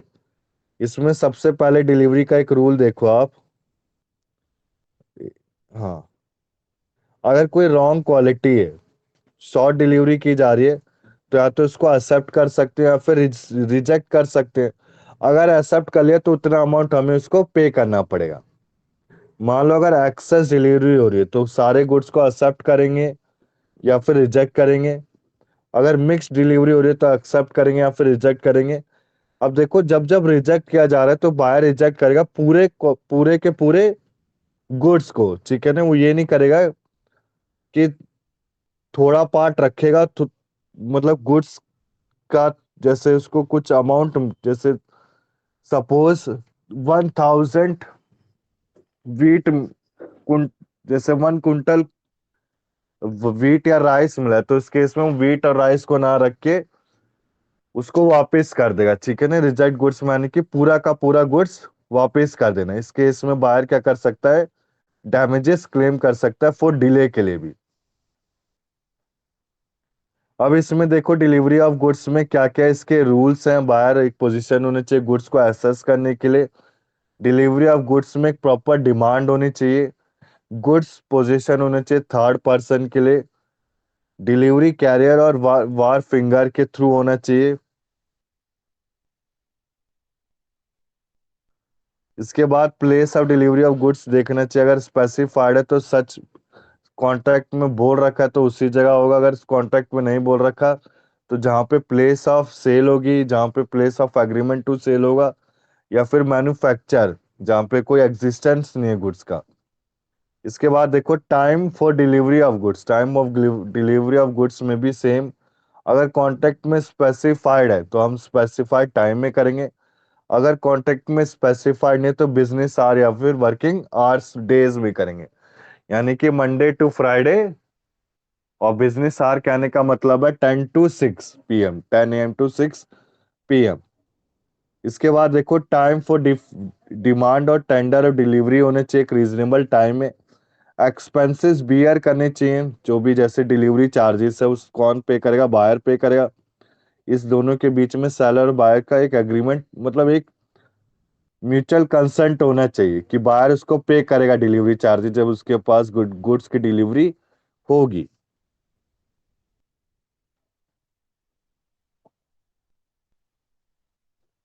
और determination of goods during transit, मान लो देते समय अगर मान लो कोई दिक्कत हो गई गुड्स में, जैसे डिलीवरी हो रही है, तो इस केस में बायर ही आपका लॉस को बियर करेगा।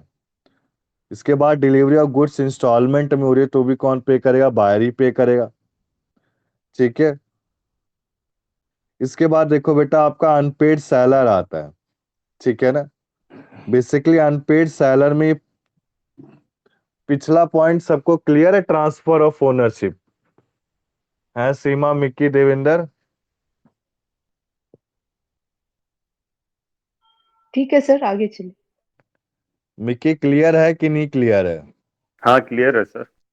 अगर क्लियर नहीं है बेटा तो अभी मैं वो दिखाऊंगा, एक इससे अच्छा एक और पीडीएफ है, ठीक है ना, वो भी प्रोवाइड कर रखा है मैंने, नहीं अगर नहीं उसमें किया मैं हो तो। एमसीक्यूज करूंगा तो उससे और अच्छा हो जाएगा। देखो आप बेसिकली चार्ट से समझा रखा है, ये वेरी इंपॉर्टेंट है, ठीक है ना। सेल ऑफ गुड्स एक्ट में ये जरूर आना है आपका।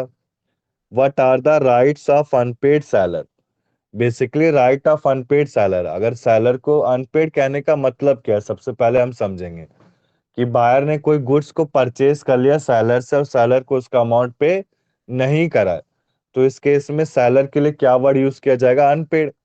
अब बेसिकली अनपेड सेलर के क्या क्या राइट्स हैं, गुड्स के लिए क्या है और बायर के लिए क्या है? गुड्स के लिए क्या है, देखो गुड्स के लिए सपोज मैंने अगर आपको कोई गुड्स दिया, मैं किसी को गुड्स दे रहा हूँ, गुड्स देते समय बायर मुझे पैसे पे नहीं कर रहा, तो मैं क्या क्या कर सकता हूँ? सबसे पहले गुड्स को जब्त कर सकता हूँ, ठीक है, राइट ऑफ लेन यानी कि गुड्स को जब्त कर लेना। सेकंड, गुड्स को बीच में रोक देना, गुड्स की डिलीवरी हो रही है, गुड्स को बीच में रुकवा दूंगा, ठीक है ना, जैसे पेमेंट मुझे मिल नहीं रही, जैसे ब्लिंकिट है, ब्लिंकिट में हमने रात को ऑर्डर किसी से कराया, ठीक है ना, अब मुझे डाउट है कि ये बंदा ड्रंकन है या फिर थोड़ा पागल टाइप का है, मुझे पैसे पे नहीं करेगा, तो मैं क्या करूंगा? गुड्स की डिलीवरी उसी समय स्टॉप करा दूंगा। तो right of stoppage in transit, transit यानी कि फाइनल डेस्टिनेशन से पहुंचने से पहले गुड्स को स्टॉप करा दिया। फिर थर्ड आता है राइट ऑफ रीसेल, मैं जो प्रॉपर्टी है उसको, जो गुड्स है उसको रीसेल कर दूंगा अगर मुझे उसकी पेमेंट नहीं मिली है। अब देखो, when property is in goods is not transfer, अगर ट्रांसफर नहीं करी गई है तो हम with holding delivery, with holding delivery यानी कि डिलीवरी को पहुंचाएंगे ही नहीं, ठीक है ना। इसमें बेटा बेसिकली आपका right of lane, right of stoppage in transmit, right of resale, ये इंपॉर्टेंट है। फिर बायर के बिहाफ पे हम क्या क्या कर सकते हैं? उससे प्राइस के लिए केस उस पर फाइल कर सकते हैं रिकवरी का, कॉन्ट्रैक्ट को ही कैंसिल कर देंगे, मैं उसको बेचूंगा ही नहीं सामान, रिसेंट यानी कॉन्ट्रैक्ट कैंसिल कर दूंगा। डैमेजेस के लिए स्यूट करूंगा, और इंटरेस्ट के लिए, इंटरेस्ट यानी कि कोई सर्विस प्रोवाइड की है मैंने, जो इंटरेस्ट वर्ड यूज किया जा रहा है वो सर्विस के लिए किया जा रहा है, मैंने कोई सर्विस, अगर कोई कंसल्टेंसी है, मैंने कोई कंसल्टेंसी प्रोवाइड की और कंसल्टेंसी की मुझे पेमेंट नहीं मिल रही है, ठीक है ना, तो मैं उस केस में क्या करूंगा? Suite for my interest, interest के लिए स्यूट कर दूंगा। यहां तक क्लियर है? ठीक है, बेसिकली बेटा हम इसमें ना एक डिफरेंस इसको पढ़ते हैं अच्छे से। जो राइट ऑफ लेन का एसेंस है वो क्या करेगा? पोजीशन को अपने पास रख लेगा, मैंने बताया जब्त कर लेना। और right of stoppage in transit कहने का मतलब है कि हम पोजीशन को रीगेन कर रहे हैं, मतलब कि वापस ले रहे हैं एक तरह से, ठीक है ना। पोजीशन हमने अपने पास ही रख लिया, हमने इसको आगे बढ़ने ही नहीं दिया, गुड्स को आगे बढ़ने नहीं दिया, इसको क्या बोलेंगे? राइट ऑफ लेन। और right of stoppage in transit कहने का मतलब है गुड्स आधे रास्ते था, उसको वापस बुलवा लिया, ठीक है ना, रीगेन यानी कि वापस ले लेना। इसके बाद सेकंड पॉइंट आता है सेलर, सेलर ही ले सकता है इस केस में, ठीक है, और स्टॉपेज इन ट्रांजिट में भी सेलर ही सेम, सेलर क्या करेगा? पोजीशन को ले सकता है। अब इसमें देखो आप, जो राइट ऑफ लेन है वो कब एक्सरसाइज किया जा सकता है? जब बायर इंसॉल्वेंट नहीं है, यानी कि इंसॉल्वेंट नहीं यानी कि बायर एकदम परफेक्ट फिजिकली फिट है और सॉल्वेंट और मेजर है। But right of stoppage in transit मैंने आपको बता दिया कब होगा, मेरे को पता है ये इंसान पागल है या फिर कैसा है, तो मैं क्या करूंगा? अपने गुड्स को वापस मंगा दूंगा। इसके बाद फोर्थ पॉइंट आता है बेटा कि right of lane, right of stoppage in transit के आगे चला जाता है, मतलब राइट ऑफ लेन, पहले फर्स्ट स्टेप क्या? राइट ऑफ लेन है, फिर सेकंड स्टेप क्या? Right of stoppage in transit है, ठीक है ना। और right of stoppage in transit कब स्टार्ट होगा? जब राइट ऑफ लेन एंड होगा, कहने का मतलब है प्राइमरी स्टेज क्या है? राइट ऑफ लेन, और सेकेंडरी स्टेज क्या है? Right of stoppage in transit, ठीक है ना। मैं सेलर हूं, मुझे डर है कि पेमेंट मिलेगा नहीं कि मिलेगा, तो मैं सबसे पहला स्टेप क्या कर सकता हूं? As a right of unpaid seller, goods को अपने पास रख सकता हूं। दूसरा राइट मेरे पास क्या है? गुड्स को डिले, गुड्स मेरा फाइनल डेस्टिनेशन तक पहुंचने वाला है, मैं उसी समय उसको वापस करा सकता हूं, ठीक है ना। इसके बाद देखो राइट ऑफ रीसेल में, देखो राइट ऑफ रीसेल आपके कब कब किए जा सकते हैं? जब अनपेड सेलर को पता है कि जो गुड्स है वो पेरिशेबल, खराब हो रहे हैं, ठीक है ना, या फिर उस रिजर्व, एक राइट ऑफ रीसेल का रिजर्वेशन मैंने दे रखा है, ठीक है। अब इसमें फॉलोइंग प्रोसीजर होता क्या है, कैसे हम राइट ऑफ रीसेल कर सकते हैं? अनपेड सेलर एक नोटिस देगा बायर को रीसेल करने के लिए, कुछ एडिशनल टाइम देगा पेमेंट के लिए। अगर बायर उसको पे नहीं करता रीजनेबल टाइम में, तो सेलर क्या करेगा, रीसेल कर देगा। सिंपल सी बात है, ठीक है ना। और अगर रीसेल नहीं हो पा रहा है तो क्या करेगा, उस गुड्स को रिटेन अपने पास रख लेगा। अब इसके बाद देखो, राइट अंगेज बायर, बायर के अंगेज क्या क्या राइट है इसमें देखो आप। सबसे पहले चार्ट पढ़ लेते हैं हम। Right of parties in breach of contract, breach of contract में जो सेलर है बायर के लिए क्या करेगा, कॉन्ट्रैक्ट को कैंसिल कर सकता है, प्राइस की रिकवरी लेगा, डैमेजेस की इंटरेस्ट लेगा। इसके बाद जो बायर है, बायर का क्या है, अंगेज सेलर के लिए डैमेजेस कर सकता है नॉन डिलीवरी के लिए। देखो स्पेसिफिक परफॉर्मेंस मैंने वो स्पेसिफिक रिलीफ एक्ट 1963 में पढ़ाया था। स्पेसिफिक परफॉर्मेंस क्या होता है, डैमेजेस प्लस गुड्स, ठीक है ना। जैसे अगर किसी बायर को सेलर गुड्स नहीं दे रहा, ठीक है ना, सेलर ने गुड्स नहीं दिए, तो इस केस में बायर क्या करेगा, एक कोर्ट केस कर देगा सेलर के भी यहाँ पे, और सेलर से क्या मांगेगा, उसका डैमेजेस भी मांगेगा, और क्या मांगेगा उससे, गुड्स जो उसको गुड्स मिलना था, गुड्स भी ले सकता है और उसका डैमेजेस भी ले सकता है। तो इस केस में स्पेसिफिक परफॉर्मेंस क्या इंक्लूड करता है, गुड्स प्लस डैमेजेस। इसके बाद वारंटी का ब्रीच के लिए भी सूट कर सकता है, कंडीशन के लिए भी, कॉन्ट्रैक्ट को कैंसिल भी कर सकता है, और इंटरेस्ट के लिए भी सूट कर सकता है, ठीक है। इसको बेटा आप पढ़ लेना, ठीक है ना, ये इजी है। ये चार्ट को पढ़ लो, इनफ है बहुत। इसके बाद देखो वेरी इंपॉर्टेंट, ऑक्शन सेल। किसी को आइडिया है बेटा ऑक्शन सेल्स का मतलब क्या होता है? ये बोली जो लोग आते हैं। हाँ वेरी गुड बोली देवेंद्र, आपको पता है बेटा ऑक्शन सेल्स क्या होता है? हाँ हाँ हाँ सर, पता है सर। क्या होता सर है बेटा, समझाओगे एक बार? हाँ सर, ऑक्शन क्या है सर कि जब कोई सामान एक तरीके से सेल लगाते हैं, वो भी एक टाइप ऑफ ऑक्शन है। और अदरवाइज हम्म क्या होता है, हमारे डिपार्टमेंट में, सरकारी डिपार्टमेंट में, कोई गाड़ी या कोई सामान खराब हो गया है, हम्म अनसर्विसेबल हो गया है, या उसकी कंडीशन खराब हो गई है, तो उसमें अगर रिपेयरिंग का पैसा उसके कॉस्ट से ज्यादा आ जाता है, तो डिसाइड किया जाता है बोर्ड ऑफ ऑफिसर के द्वारा कि इसको ऑक्शन कर दीजिए, डिटोरिएट कर दीजिए, डिस्ट्रॉय कर दीजिए, कुछ भी कर दीजिए। तो अगर उस हम्म क्वेश्चन में अगर ऑप्शन ऑफ ऑप्शन का ऑप्शन आता है, तो बोली बोली जाती है कि उसका मिनिमम प्राइस 25 रुपया रखा गया है, उससे ऊपर हम्म कोई बोल के ले ले। एक हम्म तो ये भी होता है कि एक प्राइस फिक्स होती है, कोई गाड़ी है उसका मिनिमम प्राइस रखा जाएगा कि 1 लाख रुपया, उसके ऊपर की जो बोली लगे। और एक तो होता है कि कोई उसका रेट फिक्स नहीं किया जाता है, जो कोई बोल दे, जो सबसे ज्यादा बोलेगा या अकेला बोलने वाला है, तो वो सामान को ले लेगा सर, सेल उसको हो जाएगा सर। तो ये ऑप्शन में चलते हैं। Very good. देखो आप ध्यान से समझेंगे, जो बेसिकली ऑक्शन सेल है वो होता क्या है, ऑक्शनरी करेगा। ऑक्शनरी की कौन होते हैं, कि एजेंट है, ठीक है ना। जैसे सरकारी विभाग है, जैसे देवेंद्र ने हमें बताया कि सरकारी विभाग है, तो सरकारी विभाग क्या है, एक सेलर है। अब सरकारी विभाग के बिहार पे कोई ऑक्शन बेचेगा सामान, जो बेच रहा है उसको क्या बोलेंगे, ऑक्शनरी बोलेंगे।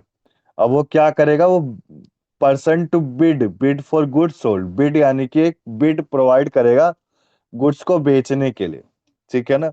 यानी कि बिडर कहने का मतलब है जो जैसे बेटा हमने फिल्मों में भी देखा होगा कि जैसे कोई सामान को बेचता है तो हथौड़ा मारता है, तो जो हथौड़ा मार रहा है टेबल पे उसे क्या बोला जाता है, फाइनल बिड, ठीक है ना। जैसे अगर बोली लगी, काफी सारे बायर को बैठा दिया जाता है सामने, अब बायर को बैठाने के बाद कोई कहता है मैं 10,000 दूंगा, फिर हम बोलते हैं हथौड़ा मार के कि 10,001, 10,002, 10,003।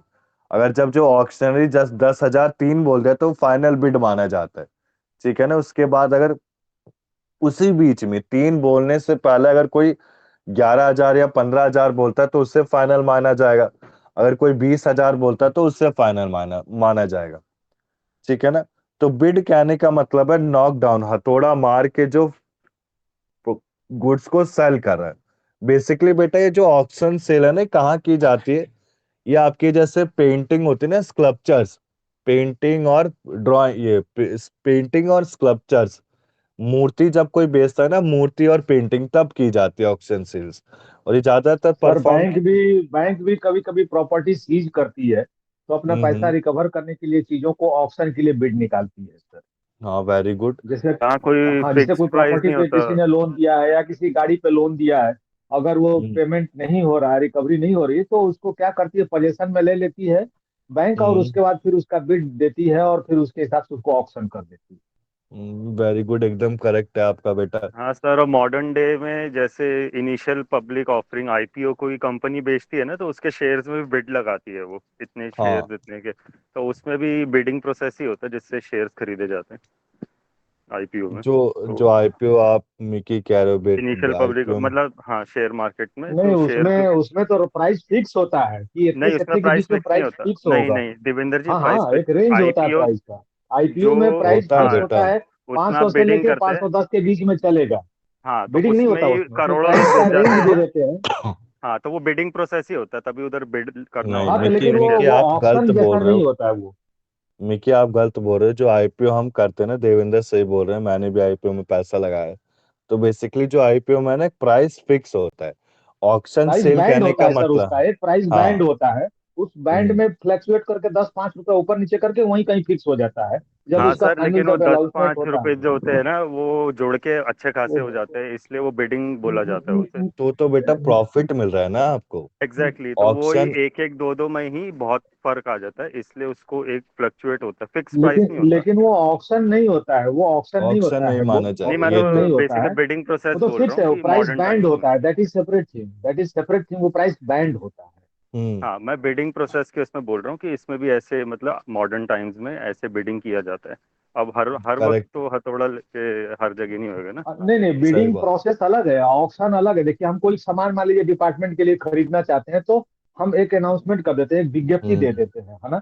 उसमें हम्म बहुत सारे डीलर अपने अपने प्राइस को कोट करते हैं, और बिड फिर खोलने का एक आखिरी दिन होता है जिसमें जो सबसे लोएस्ट प्राइस कोट किया रहता है, उसको हम उसके नाम पे, और स्पेसिफिकेशन को अगर पूरा करता है, प्राइस लो है, ये सारी चीजें हैं, तो उसके आधार पर फिर हम जो है उसको वो कॉन्ट्रैक्ट एलोकेट कर देते हैं, या उसको हम सेल ऑर्डर, परचेज ऑर्डर और दे सर, देते हैं। और ये क्या क्या चीजें हैं एग्जांपल वो होंगे इसके वो एक ऑक्शनिंग के? ऑक्शन जनरली बैंक सेल के रिकवरी होता है, या कोई सामान वामान बेचना होता है, किसी कंपनी में डिटोरिएट हो गया बेसिकली है, बेसिकली मनी बेटा देखो, रिकवर जो करना है। एशियंट एशियंट टाइम में क्या होता था। अभी के समय हमारे पास Amazon, Flipkart, OLX, various electronic modes हैं। बट एशियंट टाइम में क्या होता था, आपके पास इलेक्ट्रॉनिक डिवाइसेस नहीं होते थे, ठीक है नहीं ना। थे, तो हाँ ये हाँ। इलेक्ट्रॉनिक नहीं होता था, तो ऑक्शन सेल किया जाता था। तो एक परफेक्ट एग्जांपल अगर मैं लेना चाहूँ, तो एक पेंटिंग और स्कल्पचर्स है, ठीक है ना। किसी मूर्ति को बेचना है, तो मूर्ति को खरीदने के लिए काफी सारे बायर होते हैं, ठीक है ना। तो इसके एक फिक्स एक प्राइस नहीं रखा जाता। ऑक्शन सेल में आपका कोई प्राइस प्रॉपर फिक्स नहीं होता, ठीक है बस ना। एक बेस प्राइस बायर होता है के उसके ऊपर ऊपर। डिसाइड करता है, बायर उसको कितने में खरीदना चाहता है, हम्म। ठीक है ना बेटा। बायर उसको कितने में खरीदना चाहता है। जैसे आपने आईपीओ का बोला, वो सही, आईपीओ एक बिडिंग प्रोसेस है। वो बिडिंग बट प्रोसेस उसे में आ गया, तो ऑक्शन मैं यही। सेल नहीं मान सकते हम, अच्छा, ठीक है ना, एक और चीज ऑक्शन। मेरे को इसमें हम्म पूछना है, इन केस जैसे वो प्रॉपर्टी जब्त हो जाती है, हम्म। तो उसको फिर क्या, उसको भी तो ऑक्शन किया जाता है ना वापस, जब मतलब रिकवर करने के लिए? हाँ, हाँ, किया उसमें जाता है। उसमें लेकिन उसमें क्या है कि एक फिक्स प्राइस शुरुआत की जाती है, मिनिमम प्राइस इससे हाँ। ऊपर चालू होगा। उसमें एक कंडीशन लगा देते हैं कि क्योंकि बैंक को रिकवरी लेना है, और बैंक कोशिश ये करती है कि उसका मैक्सिमम पैसा जो है उसमें को बेचने के बाद मिल जाए, उससे ज्यादा हम्म ही मिल जाए। रिकवर हो जाए, तो ठीक एक है। मिनिमम प्राइस है ना, एक मिनिमम प्राइस फिक्स कर देती है कि मुझे इससे ऊपर बोली लगाना है। तो अभी तो जैसे ये भी दाऊद इब्राहिम का देखो ऑप्शनिंग में बंगला। आएगा ना मतलब? हाँ हाँ, बिल्कुल ऑक्शन है, इसके वो एक एग्जांपल तरीके से में डाल, बोली बोली ठीक है। जाती है, तो हाँ हाँ, वो ऑक्शन में आएगा। पहले मिडिल एज में गुलामों को भी बेचा जाता था, जो मैंने हिस्ट्री में पढ़ा है। स्लेवरी, हाँ। गुलामों का भी ऐसे बोली बोली जाती थी, मार्केट में गुलाम खड़े हैं, गुलाम लड़कियां खड़ी हैं, उनको जो बोली बोल के ज्यादा ले जाएगा वो खरीद के ले जाता था, पहले जो गुलाम प्रथा होती थी।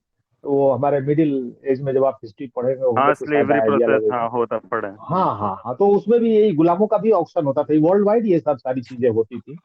तो अब तो खैर इलेक्ट्रॉनिक है, तो बिड डालते हैं उसमें, और जिसमें जिसमें लो का आता है उसको फिर वो करते हैं।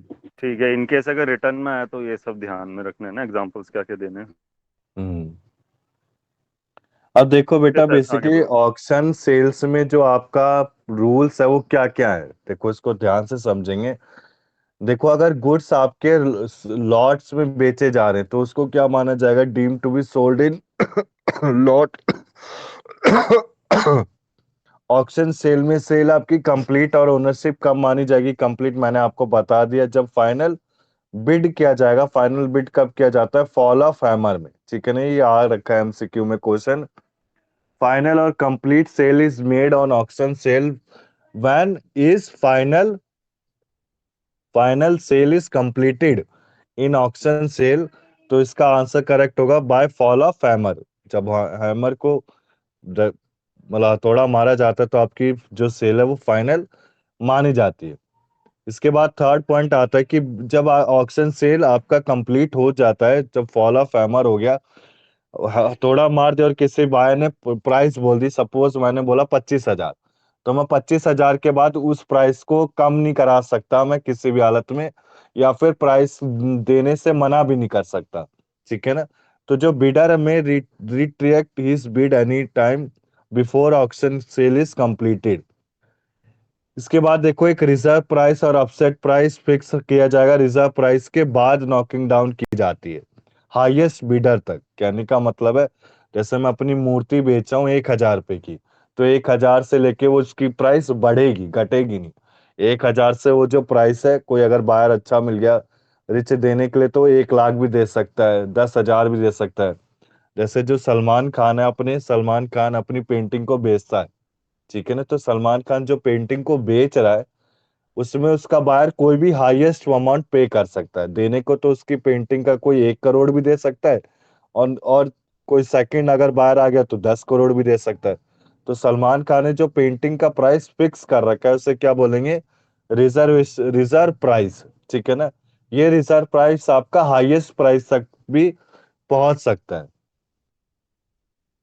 इसके बाद देखो जो सेल है वो वाइडेबल होगी बायर के अगर मान लो कोई बायर, कोई सेलर, कोई make use of patented bidding to raise the price, मतलब कोई ऐसा बिहेव, वो मतलब ऐसा एक्ट कर रहा है कि ऑक्शन सेल आपकी थोड़ी रॉन्ग जा रही है, तो इस केस में जो सेल है वो वाइडेबल, यानी कि बायर इसको मना कर सकता है अपने हिसाब से। वाइडेबल यानी कि अग्रीड पार्टी जिसको नुकसान नहीं हो रहा वो मना कर सकती है। इसके बाद देखो राइट टू बिड एक रिजर्व होता है किसके बिहाफ पे, सेलर के बिहाफ पे, ठीक है ना। सेलर ही ऑक्शन को बेच सकता है और बायर बेच नहीं सकता। इस केस में देखो इम्प्लाइड वारंटीज क्या क्या होता है ऑक्शन सेल्स के केस में। जो ऑक्शनरी है वो क्या कर सकता है, अथॉरिटी टू सेल को सेल कर सकता है, डिफेक्ट के बारे में उसे अवेयर नहीं होगा। प्रिंसिपल को पहले देखो, अगर उसे डिफेक्ट नहीं पता तो प्रिंसिपल को बताएगा और क्विक पोजीशन देगा, किसको, बायर को देगा, जब बायर उसका प्राइस पे कर देगा, ठीक है। तो बेसिकली बेटा आपका जो सेल ऑफ गुड्स एक्ट है वो इतना ही है। इसके नीचे इसकी समरी दे रखी है, समरी एक बार देख लेते हैं कि कॉन्ट्रैक्ट ऑफ सेल पढ़ा हमने, डेफिनेशन पढ़ी, क्या क्या एसेंशियल से डिस्टिंग्विश इसको डिस्टिंग्विश पढ़ा, कंडीशन एंड वारंटी हमने पढ़ा।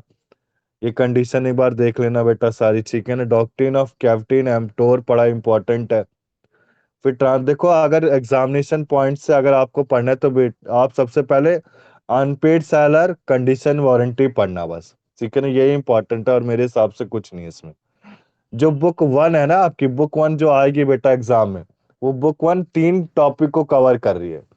कौन से, specific contract, sale of goods act और पार्टनरशिप। तो आप अपना ज्यादा समय बर्बाद मत करना सेल ऑफ गुड्स एक्ट में। सेल ऑफ गुड्स एक्ट में बेसिकली अनपेड सेलर इंपॉर्टेंट है और कंडीशन एंड वारंटी, इसी से ज्यादा क्वेश्चन पूछे जाते हैं। इसके बाद ये हमने पढ़ लिया था right against right of unpaid seller, auction sale important है। बेसिकली इसमें right of unpaid seller, auction sales के बाद आपका doctrine of caveat emptor, condition and warrant, यही इंपॉर्टेंट है, ठीक है ना। और इसके एमसीक्यू के मैं आंसर आपको सेंड कराता हूँ, ठीक है ना, प्रैक्टिस के लिए। अब देखो आप 1 मिनट बेटा बस, ये जो है ना ये आपके सेल ऑफ गुड्स के इजी नोट्स हैं। ये स्क्रीन में दिख रहा है बेटा सबको?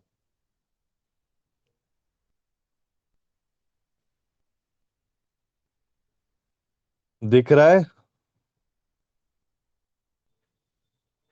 बताओ बेटा देविंदर, मिक्की, दिख रहा दिख रहा सी, दिख रहा है ना? तो ये काफी अच्छे से दे रखे है, ठीक है ना? ये भी मैंने, ये देखो, ऑक्शन सेल को इनविटेशन टू ऑफर माना जाता है, इसको काफी अच्छे से समझा रखा है। मतलब वो दोनों सेम ही है, पर ये काफी अच्छे तरीके से 17 पेज में कंप्लीट कर रखा है, ठीक है ना? तो मैं इसको भी भिजवा दूंगा, एक बार पढ़ लेना कि वारंटी इतने तरह के होते हैं, वारंटी में कंटेंट होते हैं, कैविटेम्टोर में क्या क्या आता है, ये कहाँ कहाँ कैविटेम्टोर नहीं लगेगा, ब्रांड मार्क में नहीं लगेगा, सैंपल डिस्क्रिप्शन, होलसमनेस, ठीक है ना? बायर कोई फ्रॉड कर रहा है, ठीक है? ये सीमा क्लियर है ये बेटा? और यस सर। ये उससे ज्यादा अच्छे क्लियर है नोट्स, ठीक है ना? तो इसको एक बार देख लेना आप, ठीक है? अब देखो आप, अब आता है आपका टॉपिक। अभी हमारे पास आधा घंटा है, तो आधे घंटे तक मैं पार्टनरशिप करा देता हूँ, ठीक है ना? बेसिकली पार्टनरशिप एक्ट आपको पता ही है, पार्टनरशिप एक्ट आपका बुक 1 का 3rd टॉपिक लास्ट है। इसको थोड़ा सा स्पीड में कराता हूँ, इजी टॉपिक है, आप एक बार ये कहीं ना कहीं आपने पढ़ भी रखा होगा। इंडियन पार्टनरशिप एक्ट आपका 1932 में अप्लाई हुआ था पूरे इंडिया में। ये बेस्ड किस पे? इंग्लिश पार्टनरशिप एक्ट 1819 पे बेस्ड। अब देखो ये दिख रहा है बेटा पार्टनरशिप एक्ट का सबको स्क्रीन?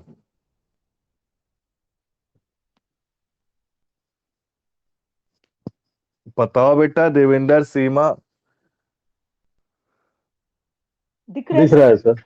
दिख रहा है ना? पार्टनरशिप बेसिकली आपका एक रिलेशनशिप दिखाता है, किसका? पर्सन का। जो पार्टनरशिप एक्ट है ना, इसमें हम पढ़ेंगे क्या, मैं बता देता हूँ। डिसोल्यूशन ऑफ पार्टनरशिप कैसे कर सकते हैं, ठीक है? राइट ऑफ पार्टनर्स क्या होते हैं, टाइप ऑफ पार्टनर्स क्या होते हैं, पार्टनरशिप डीड क्या होती है। बहुत इजी टॉपिक है, ज्यादा बड़ा नहीं है। पार्टनरशिप क्या है? एक रिलेशनशिप दिखाता है किसके बीच में? पार्टनर के बीच में। जो पार्टनर एक दूसरे के बीच में प्रॉफिट और लॉस को शेयर्स करते हैं, ठीक है ना?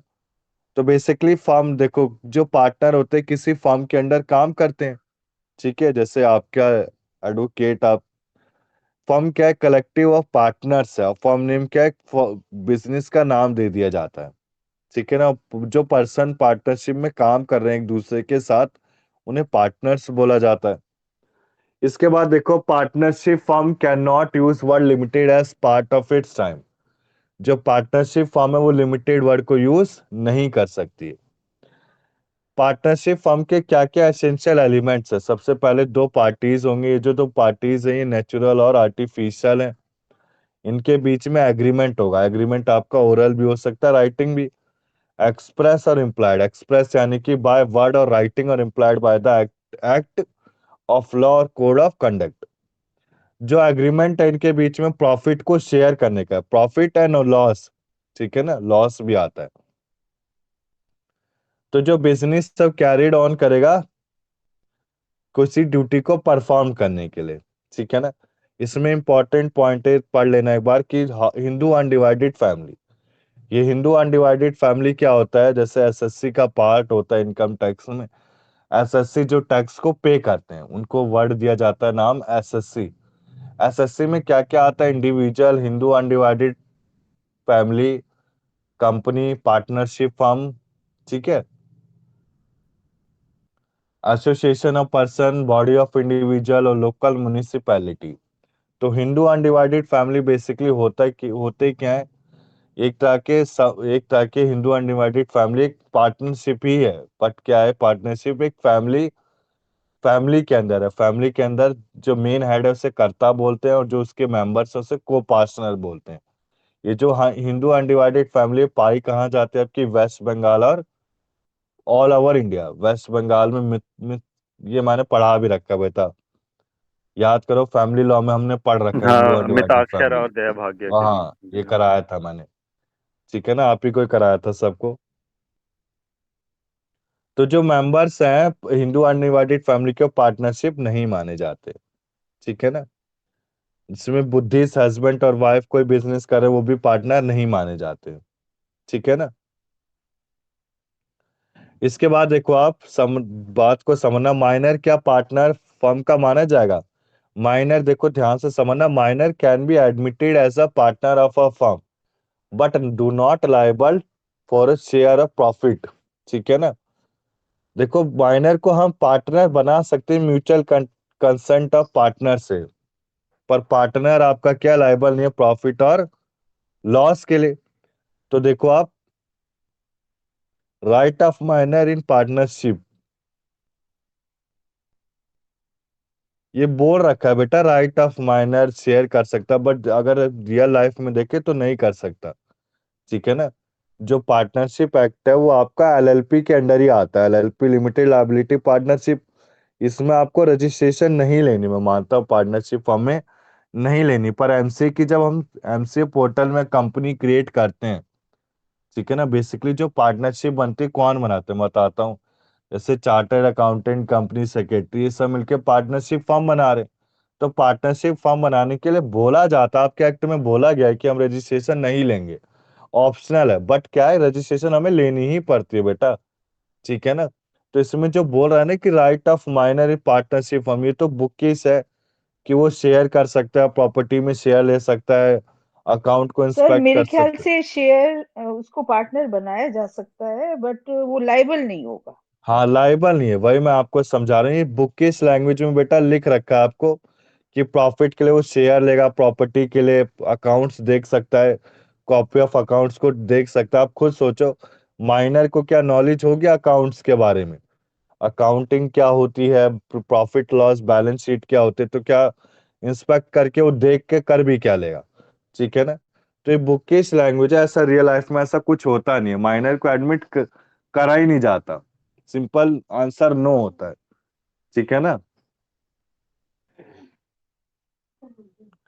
ठीक है ना। तो right of minor in partnership, right to share कर, ये बुकिश है बेटा। ठीक है ना। माइनर पर्सनली इसमें राइबल नहीं होगा। ठीक है ना। अगर पार्टनर उसको दिखाना चाहते हैं, देना चाहते हैं शेयर, तो देंगे। इसमें देखो आप, अब देखो अगर वो मेजोरिटी अचीव कर लेता है, ठीक है ना, तो एक पब्लिक नोटिस देगा हर पार्टनर को फर्म के। अगर वो पब्लिक नोटिस नहीं दे पा रहा 6 महीने के अंदर, तो उसको पार्टनर नहीं बनाया जाएगा। सिंपल इसमें ये बोला जा रहा है, अगर 6 महीने, अगर मैंने किसी माइनर को अपने पार्टनरशिप फर्म में अपॉइंट किया है, तो 6 महीने के अंडर मुझे क्या देगा, एक नोटिस देगा। ठीक है ना। नोटिस में बेसिकली क्या दिखाया जाएगा, नोटिस में दिखाया जाएगा कि वो मेंबर बन सकता है कि नहीं बन सकता। अगर बनेगा तो एक नोटिस, पब्लिक नोटिस अपने पार्टनर होने का, to be elected as a partner, किसको शो करेगा, फर्म को शो करेगा। ठीक है। इसके बाद देखो आप पार्टनरशिप डीड, ये इंपॉर्टेंट टॉपिक है आपका।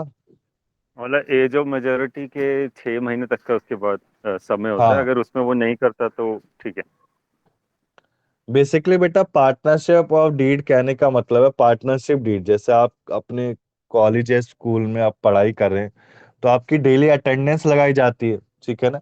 तो अटेंडेंस रजिस्टर में आप स्टूडेंट का क्या name, father name, mother's name, location, place of residence, age, ये सब मेंशन होती कि नहीं होती। ठीक है ना। आप कितनी फीस पे कर रहे हैं अपने अपने एलएलबी कोर्स में, तो ये जो चीजें मेंशन की जा रही है पार्टनरशिप के लिए, पार्टनरशिप डीड में आती है। ठीक है ना। पार्टनरशिप डीड में बेसिकली आपका फर्म नेम, पार्टनर का नेम, ये वेरी इंपॉर्टेंट टॉपिक है। ठीक है ना।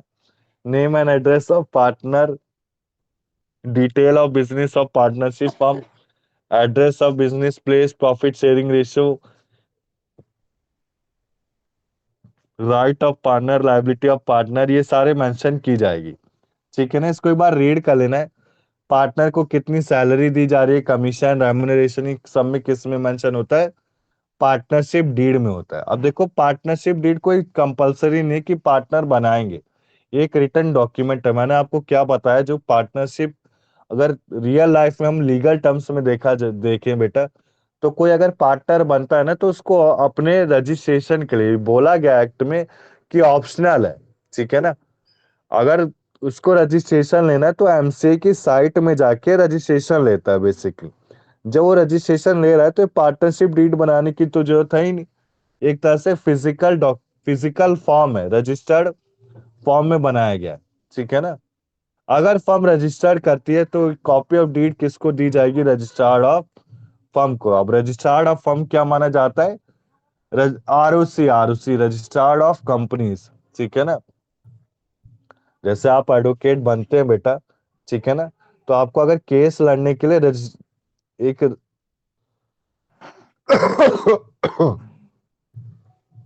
आरओसी के अंडर आपको केस लड़ने के लिए जो दिया जाएगा उसके अंडर क्या आएगा? आपका पार्टनरशिप फर्म, ठीक है ना। मैंने आपको फर्स्ट ईयर में समझाया भी था, जैसे कोर्ट होता है, कोर्ट के अलावा आपके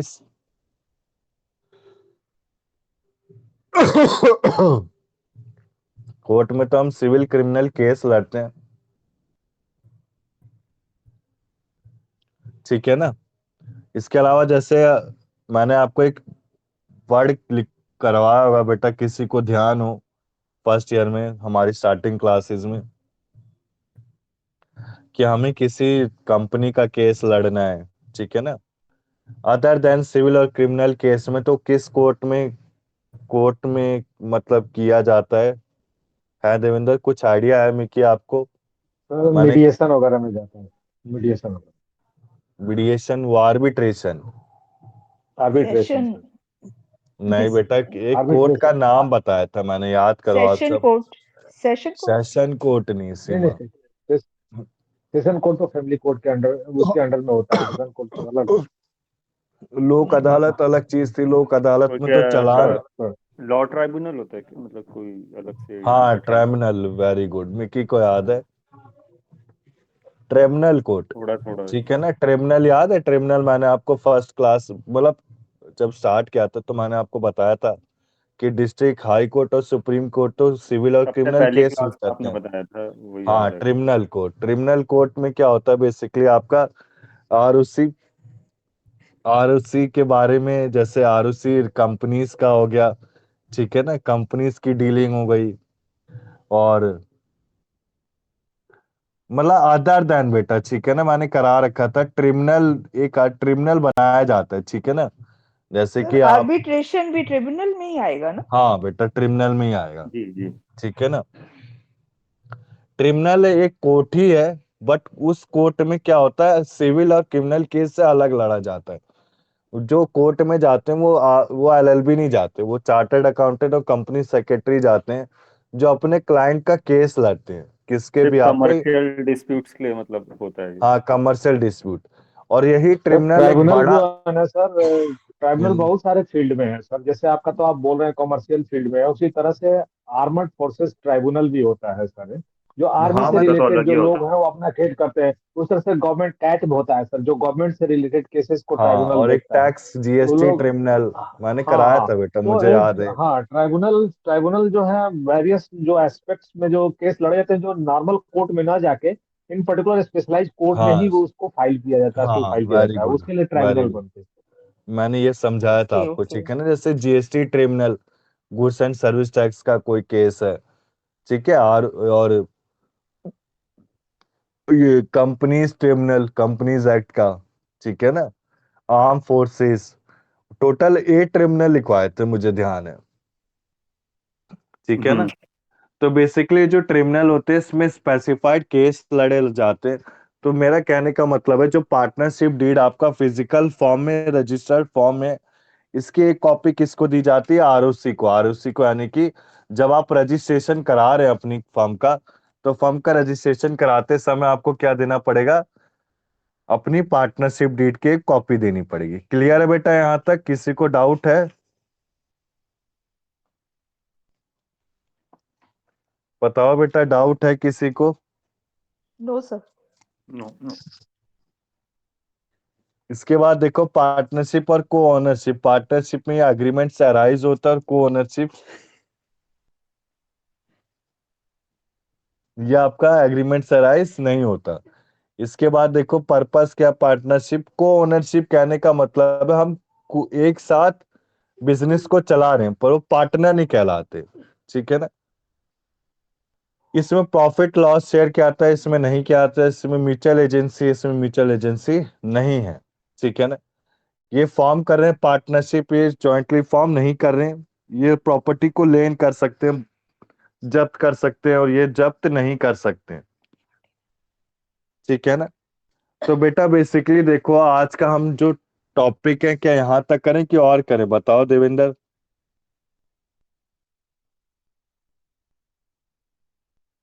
बोलो बेटा मिकी। यही तक करते हैं। सीमा बताओ। ठीक है सर, वो एमसीक्यू के वो आंसर भेज दीजिएगा। बस 1 मिनट 5 मिनट रुकना है आपको, देखो ध्यान से समझना है। इसके आगे जो हम पढ़ेंगे, बेसिकली मैंने पोर्ट्रेट में कर रखा है बेटा, ठीक है ना, दिखाने के लिए। टाइप्स ऑफ पार्टनर पढ़ना है, ये है ना, मैं नेक्स्ट क्लास में हाफ एन आवर के अंदर ही अंदर कंप्लीट करा दूंगा। ठीक है ना।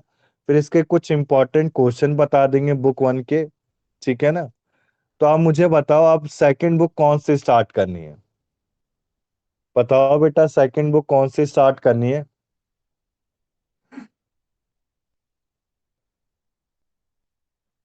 बोलो कोई भी बेटा। करा दीजिए, कोई भी करा दीजिए। अच्छा, ये जो पीडीएफ है ये हाँ मैं हमारे सेंड पास करा दूं। अच्छा ठीक मैं है, भेज दीजिए। मैं सेंड करा दूंगा। ठीक है। 1 मिनट रुको बेटा, मैं बुक दिखा देता हूँ, मुझे बताओ कौन सी करानी है। मैं सोच रहा हूँ ट्रांसफर ऑफ प्रॉपर्टी स्टार्ट करते हैं। 1 मिनट। बताओ बेटा देवेंद्र, नेक्स्ट बुक कौन सी करनी है। बुक 1 कंप्लीट है आपकी। ट्रांसफर ऑफ प्रॉपर्टी एक्ट ही करा दीजिए, क्योंकि सिमिलर सिमिलर एक साथ ही हाँ कर लेते हैं। सिमिलर सिमिलर है ना हाँ इसी के लिए। हाँ। मैंने लास्ट के लिए बेटा ड्राफ्टिंग सोचा, और जब मैं ड्राफ्टिंग कराऊंगा ना, तो मेरी ये कोशिश है कि क्लास आप थोड़ा अटेंड, वैसे मतलब ऑफलाइन ही अटेंड करना है। ठीक है ना, क्योंकि ड्राफ्टिंग एक इम्पॉर्टेंट टॉपिक है, आगे चल के आपको करना ही है। ठीक है। तो बताओ बेटा कौन सा करना है, प्रॉपर्टी लॉ कराना है, including transfer property act and easement, की law of evidence. Transfer of property. बताओ बेटा Seema sir Devendra. Property act और ट्रांसफर ऑफ प्रॉपर्टी एक्ट में क्या फर्क है? प्रॉपर्टी एक्ट अलग, दोनों में प्रॉपर्टी लॉ मतलब प्रॉपर्टी लॉ के अंदर ही ट्रांसफर ऑफ प्रॉपर्टी एक्ट आता है। ठीक है ना, यही यानी इसका कि डिफरेंस है। मीन्स हमारे सिलेबस में transfer of property and easement ही है ना सर? बेसिकली आपके सिलेबस में जैसे फैमिली लॉ में 2 लॉ होते हैं ना, हिंदू लॉ और मुस्लिम लॉ, तो सेम प्रॉपर्टी लॉ के अंदर ही ट्रांसफर ऑफ प्रॉपर्टी और ईजमेंट है। ठीक है।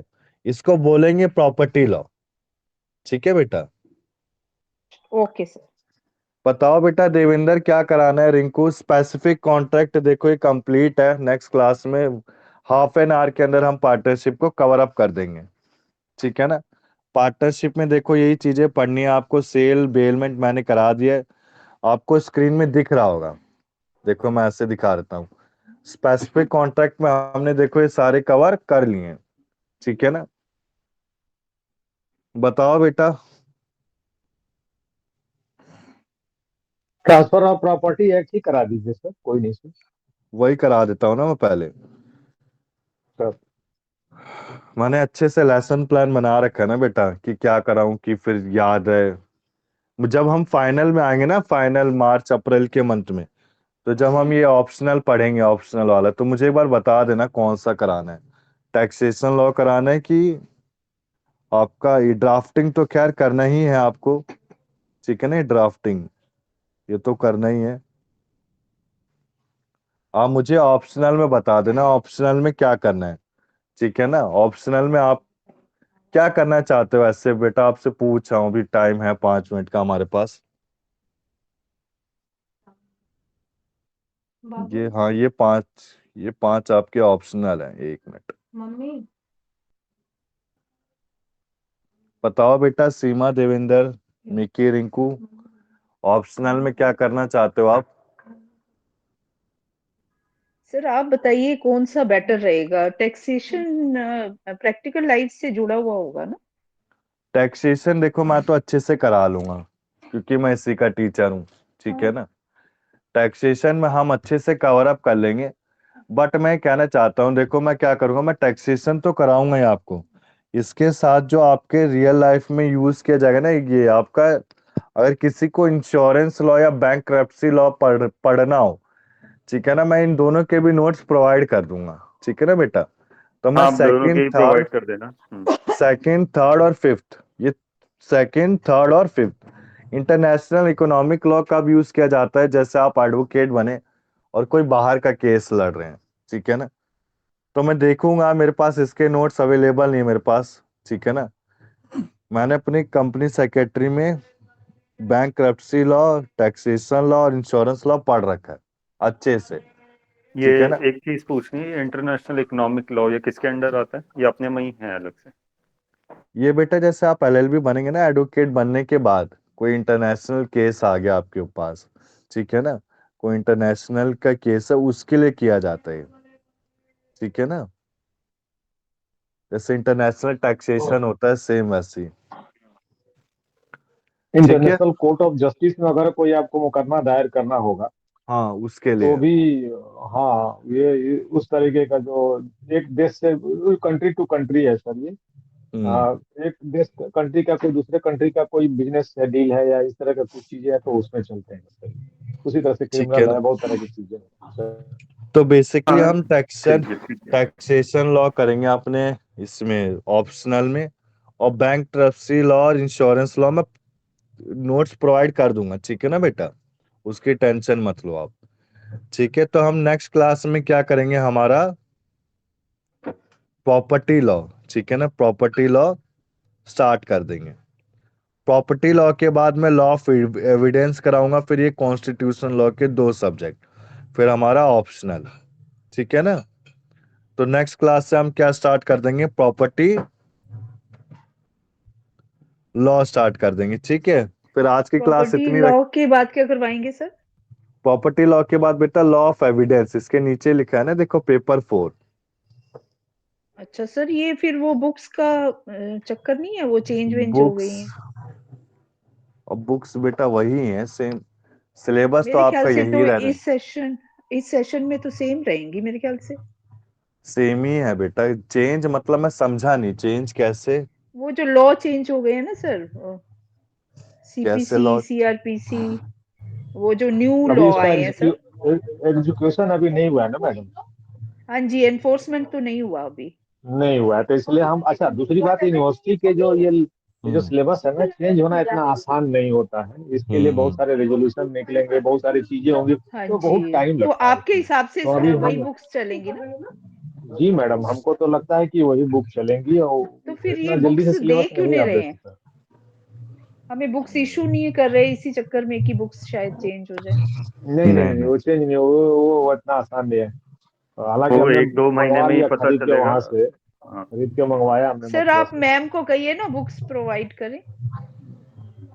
ठीक है बेटा, मैं बोलता हूँ एक बार, तो ठीक है। हमने पूछा था, उन्होंने बोला था कि 1-2 महीने में मतलब कंफर्म करेंगे, इन केस अगर अपडेट होता तो फिर उस हिसाब से होगा, लेकिन मुझे नहीं लगता कि अपडेट होगा इतनी हाँ जल्दी। जी, बिल्कुल। ठीक है बेटा, फिर आज की क्लास हम इतनी करें, नेक्स्ट संडे हम आते हैं अपने किसके साथ, पार्टनरशिप और प्रॉपर्टी लॉ के साथ। ठीक है सर, आज की, थैंक यू। ठीक है बेटा, ओके ओके। ठीक है बेटा, जा सकते हो आप सब। Bye sir, bye sir. Bye okay, बेटा, take bye. Care, take care. Take care बेटा, जा सकते हो बेटा, आज की क्लास इतनी है। ये मनीषा फर्स्ट, मनीषा वॉइस आ रही है आपको? Yes sir. बेटा आप ये सेकंड ईयर की क्लास में ज्वाइन हो रखे हो, आपको फर्स्ट ईयर की क्लास में ज्वाइन होना है, बट ठीक है। आप जो लिंक शेयर करा है वो यही शेयर करा था मुझे। यही करा है? हाँ। एक मिनट, मैं पूछ लेता हूँ बेटा, ठीक है। Okay sir.